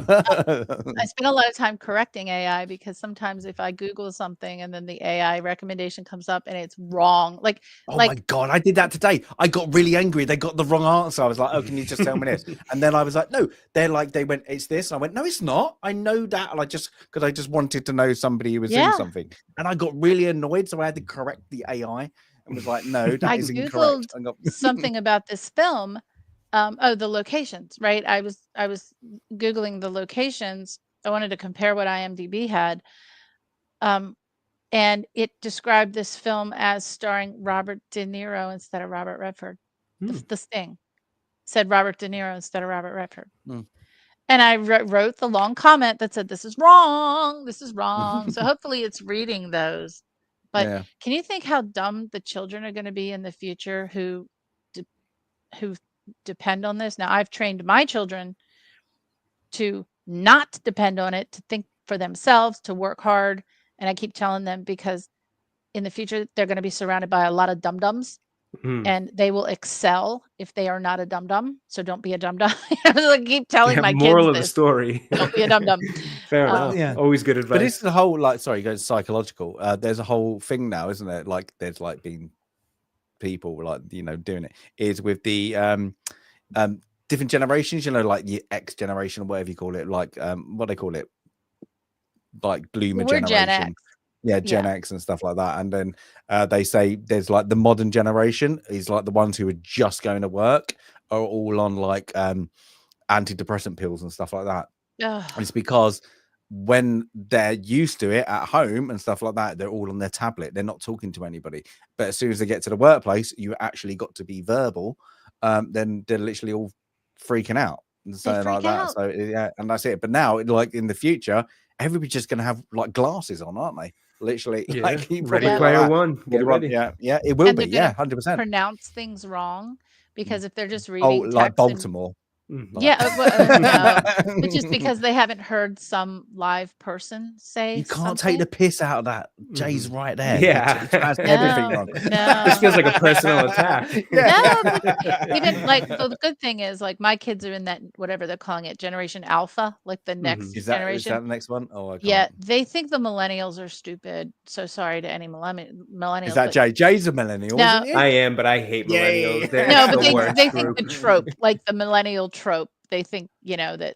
So they're actually, hopefully, like they're more alpha? Grounded. What is it? So? Sorry, millenniums is 2000 and later, isn't it? Millennials is like 86 or 87 to I think 2000. Early 2000, or is it just 2000? Oh, I'm not too sure. And then it turns into alpha. And then is that Gen Z? Is that alpha? Oh, Gen Z. Maybe it's Gen Z. Maybe alpha is after Gen Z. I don't even know. I'm losing track. God, I don't know either. But it's just mad. Okay. Unless you know dial up. Well, it's interesting how, like, even myself, somebody who grew up kind of through the technological boom, we went from the old ways and kind of grew up with this transition to computers and all that. You look at things like even my spelling, like I'll catch myself sometimes, like without my phone, if I'm writing something down, legitimately ponder on the spelling of a word that I've spelled probably years ago, millions of times, but you just become so dependent on your phone correcting all your spelling mistakes and your computer highlighting all of them that, obviously I know how to spell, but there's those moments where one word I'm like, is it 2 L's, 1 L, or is it, is it this way, that way? You just can't even think of it because my own, again, somebody who grew up in this era, I can even see some of my basic skills deteriorating just because of that reliance, or not even purposeful reliance as much as just everyday convenience type of reliance of all these devices and things that we use that, you can see it. You can definitely see it dumbing down generations as we go forward. It's another reason for folks to read The Time Machine, Because remember, they got so advanced, they forgot how to defend themselves. Yeah. They forgot how to make fire. That's what I worry about. Like, How to use a pen. how to That'd use be a the new thing. pen. This is why I use pen. Well, at work, many of my colleagues, have you seen those digital sheets of paper? Like where you it's a The mini, notepads. it's even thinner than a tablet. Like it's thinner than an iPad, and it's just a sheet of paper. It's called not Wordly, whatever it's called. Right? You write on I've it, seen it. Yeah. and then you can print it, and then you write on. It's like it's to write. I will never ever. You will have. I will never. If you ever see me using one, it's not me. It is a clone. I will never ever write on an electronic piece of paper. I'm so sorry. I have all my nice little fountain pens right here, and my stacks and stacks and stacks of paper right I here. had to explain what a fountain pen was to somebody the other day. Oh, love a fountain pen. I Once you write which I one, do you will like a never nice go fountain back. pen. Yeah. You will never I'd go explain back. like I had explained at school, like when you got a fountain pen, because my school only used to let you use fountain pens, and actually like you had to push it in, and it goes every time the black ink went on your fingers. You always used to go home with black fingers, like that. Like, when the ball used to explode, like no. Oh, and then of course, kids figured out they could. Did you used to get the shutters in America? Is that a thing? What's a shutter? Like a desk shutter. So that would like raise and we had those typically. I think those were a little bit before my generation where you would see those. And from my generation, it was like the built-in, what they would call little desk cubbies. So it was just like with the little hole, cubby under it. like built in. Yeah. I've seen some of the desks you're referencing in like movies that are depicting kind of older American times. People figured out if you tilted the ink cartridges because it had a little ball on it, and then people accidentally pushed down their thing too hard, the ball would come out and it just splashed them with like on their white things. I like so it used to be a thing. You used to play a trick on people like that. Or they slammed their desk top too hard. Yeah, that was it. Yeah. Well, I'll tell you what to never do. Not with a fountain pen, but I was put it in your mouth. No, but I was changing an ink cartridge in my printer, and I do not know what possessed me. After I took the little peely thing off the ink cartridge, I shook the ink cartridge. And it was magenta. And this is my new, my only 2-year-old office. It went everywhere. And was it one of the moments you was like, shit? I was really smart. I like to think I was smart. I let it dry a little bit, and then I took tape and I was taping it off of the wallpaper and off of the painted walls. And actually, there's only 2 little places where I still see it. But that happened like 4 months ago. And to this day, I still come out of this office with some magenta on me somewhere. And I don't know where it's coming from. It's like, it's not on my chair. It's not on the floor. Like, but there's always magenta on my hands or on my, on the back of my hand. I don't know where, but it's everywhere. It's, whatever possessed me to shake the thing. There's no need to do that. Don't ever shake an ink cartridge, ever. There is no need to do that. Why did you? I don't know. I was one of those impulsive like thoughts that just kind of. I was fidgeting. Maybe there was music on. Maybe I was dancing. Everybody's done them silly moments. She's just like, I am a twat. Yeah. I am a twat. What do I just do? The only room in the house that is perfectly painted, and thank God it didn't get on the roof, the ceiling, because I often, I meditate looking at this ceiling. I painted a perfect ceiling. Like this is a perfect ceiling. There's, I didn't miss a spot. It's beautiful. The lights, I spent a lot of time on this office, and my new area is a library, and I'm doing the bookshelf with the rolly ladder. And so I can do Belle, like from Beauty and the Beast, where she goes flying on the ladder. That's going to be me. That's going to be the next, for all these books that I'm buying for Film Club. I need a big, big, big bookshelf. I will get Jade to send you a private message about painting. She's done something that I was like, I am so impressed with that. Ooh. She's so pissed off. She did something for the kids' bedroom. I will show you like that. And she did something very amazing. Took her a while because I was like, it's going to take you a while. No, it won't. And then she got to the point when it got really, really kind of that's taking you a long while. She was like, don't talk to me. I've not even started painting yet. I'm like, okay. But now she's finished it. And I was like, yeah, that actually looks really good. And I was like, kudos. Like, I like that. But she won't let me help. She's one of those. Nope. Get out of the way. Nope. I'm doing it. I'm like, okay, that's it. Yeah. I keep on saying to her, do you know my uncle and all my family were painting decorators? Come on, Doesn't matter. Do 1 minute. No, no, I can do it myself. Like I can't even say you don't do it that way. And like, there's certain things I'm like, I might not be in one, but I know you don't do that. I'm like, I'm leaving it to you. But then she did a really good job, so I'll get her to send it to nice. You. Nice. That's it. So, but yeah, so awesome. yeah. But yeah, I'll keep making sure she cleans her paints and stuff. Like that. Always keep your paintbrushes wrapped in paper towels. Don't ever let them just. She puts it in cling film. She does it in cling film. That works too. Yeah, that works. Yeah, so she's done. Yeah. Yeah. So from fountain pens to painting rooms to ink explosions. Yeah. Yeah. And if anybody didn't black, we got pitch black next week. There we go. So, yeah. So yeah, back to the film club instead of the painting club.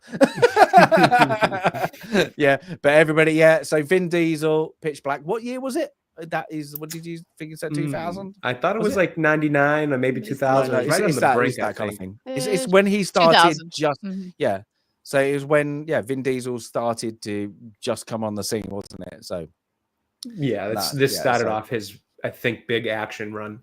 Yeah, he did. But does he do anything else outside of just? I mean, nowadays it's. Has he done any drama? Has he done Fantastic Four, Fast and Furious movies? It's like the same kind of stuff. But has he actually done any? Has he done a serious? Anything serious? Not that I can think of. Like, or is he done? Oh no! Oh, didn't he do that comedy, The Pacifier, or something? The Pacifier, yeah. When he played like the nanny or something. God, that was during this kind of like the tail end of his action. The big push of the action run.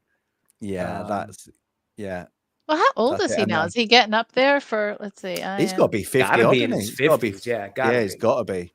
He has to be because the last. He was Groot. He was the voice of Groot for a while. 57, y'all. Yeah, 57. Wow, I would have thought like 54. I can say the last Fast and Furious. I caught the end of it. I honestly, I haven't watched one since Fast and Furious 2. They didn't really do it for me back then, and they just don't do it for me now either.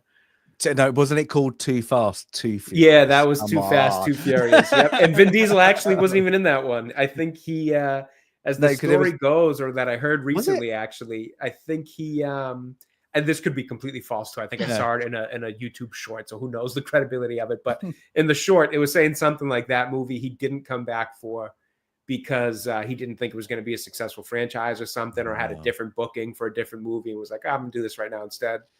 And that's what brought Tyrese and Ludacris into the franchise. And then obviously that one was successful, and Vin Diesel came back, I guess. I don't know. But that one, then Tokyo Drift or something. Tokyo Drift was 3, which had none of the original cast. No. And then I think that's one of the better ones. And then it just, it's gone into like everybody keeps on watching. Are you ready for the upcoming list? Oh my God, what is it? There's new Fast and Furious. First it's Fast X Part 2. So Fast and Furious 10 had a Part 1, I guess, and a Part 2. So that would actually be in the Fast Furious track. That'd be actually 12 because of the Tokyo one. So we're like 12 movies. Yeah, because Tokyo does count as 3, even though they don't put it in the same story. Then there's the untitled Fast and Furious film for 2027. It's not ending.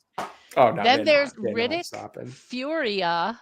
Oh, Riddick is coming back for 2027. And so he's going to be 60s. He's going to be in his 60s playing. And then there's He was also Triple X. There's Triple X 4. Oh my God! Coming in 2028. Oh yeah, because didn't he come back for one after the Ice Cube one?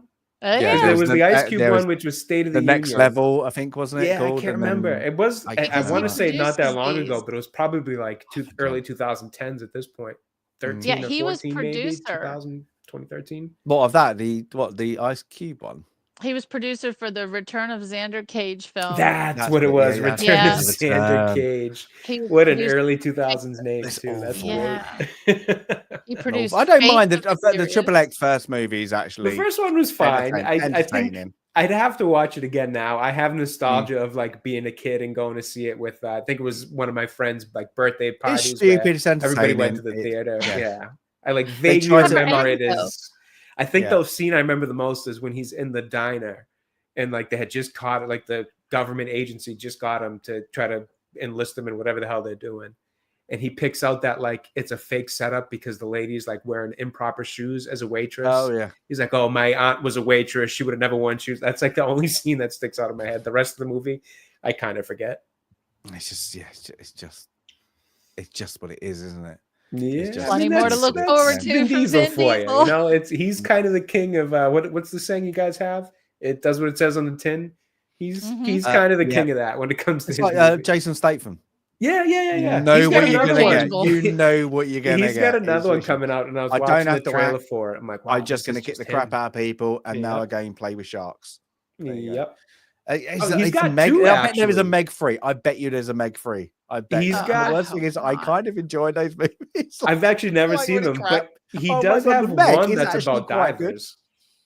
I've Oh, seen that. Is that a new one? Yeah, it's like something. It's more dramatic. It's not the Meg, but it seems like it's again another action thriller. There's but one. it's a little I more know there's a dramatic. Where movie like coming out. And I divers. can't remember who who is. There is a He's got movie two. about the deep sea welders. I think we're thinking of the same is one that- because it's Is that Jason the one? Statham. I Okay. want to I'm say not sure if he's the Simu Liu main might be star in- in it, but yeah, there is one about deep sea welders coming out. I can't remember, but I was like, oh, actually, Yeah, I I saw could that be wrong. because advertised. I just know I've that had he's- family members who used to do Mhm. it, and they were like, it's super dangerous. They've had I can people only die doing it. imagine. I But can like only imagine. they would like you do it for like a couple of years, learn loads of money, and then you don't do it Get ever out of again. it, yeah. Yeah, you get out of it. And it's like, yeah, it's not not a great job. Let's say that they'll get the bends, don't they, because of heat, pressure, things. Yeah, Mhm. No, thank you. but, yeah, not at all. But yeah, cool, excellent. So yeah. Anyway, anything from you guys? No, Johnny? nothing in particular. No. Just as No. always, keep an eye out for the channel and see me here next Yeah. week on Film Club. Yeah, that's it. Sandy, anything else? No, but thank you, gentlemen, for Yeah. watching a film that I recommended, and Mhm. it's always great to chat with you about Yeah, and- film. I look forward to a film I haven't watched yet, That's so it, yeah. next week should be fun.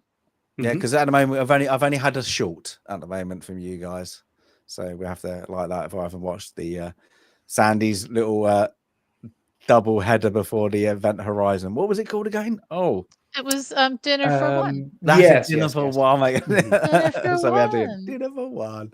Very nice, very That's a good. That's a good feel good. That's a good feel good. but you can't have that just before Event Horizon normally. It was quite Great. the appetizer. Yeah. Absolutely. Yeah, but thank you, chat. Thank you all for popping in. You've been great. But yeah, everybody, next homework, Vin Diesel's Pitch Black, and then if you like it, then you have Chronicles of Riddick, and then what's the next one? Another one in 2 years' time. So if you get into the Riddick, Furia. Furia. Furia. Like Furiosa, isn't it? It's like what's going on there. But yeah, everybody, yeah, there's your homework, and then the week after Platoon, and of course you'll find out what goes on the wheel after we've done Pitch Black. But everybody, thank you very much. Have a great evening or afternoon or whatever you're doing, and we'll see you in the next Film Club. Bye. Bye.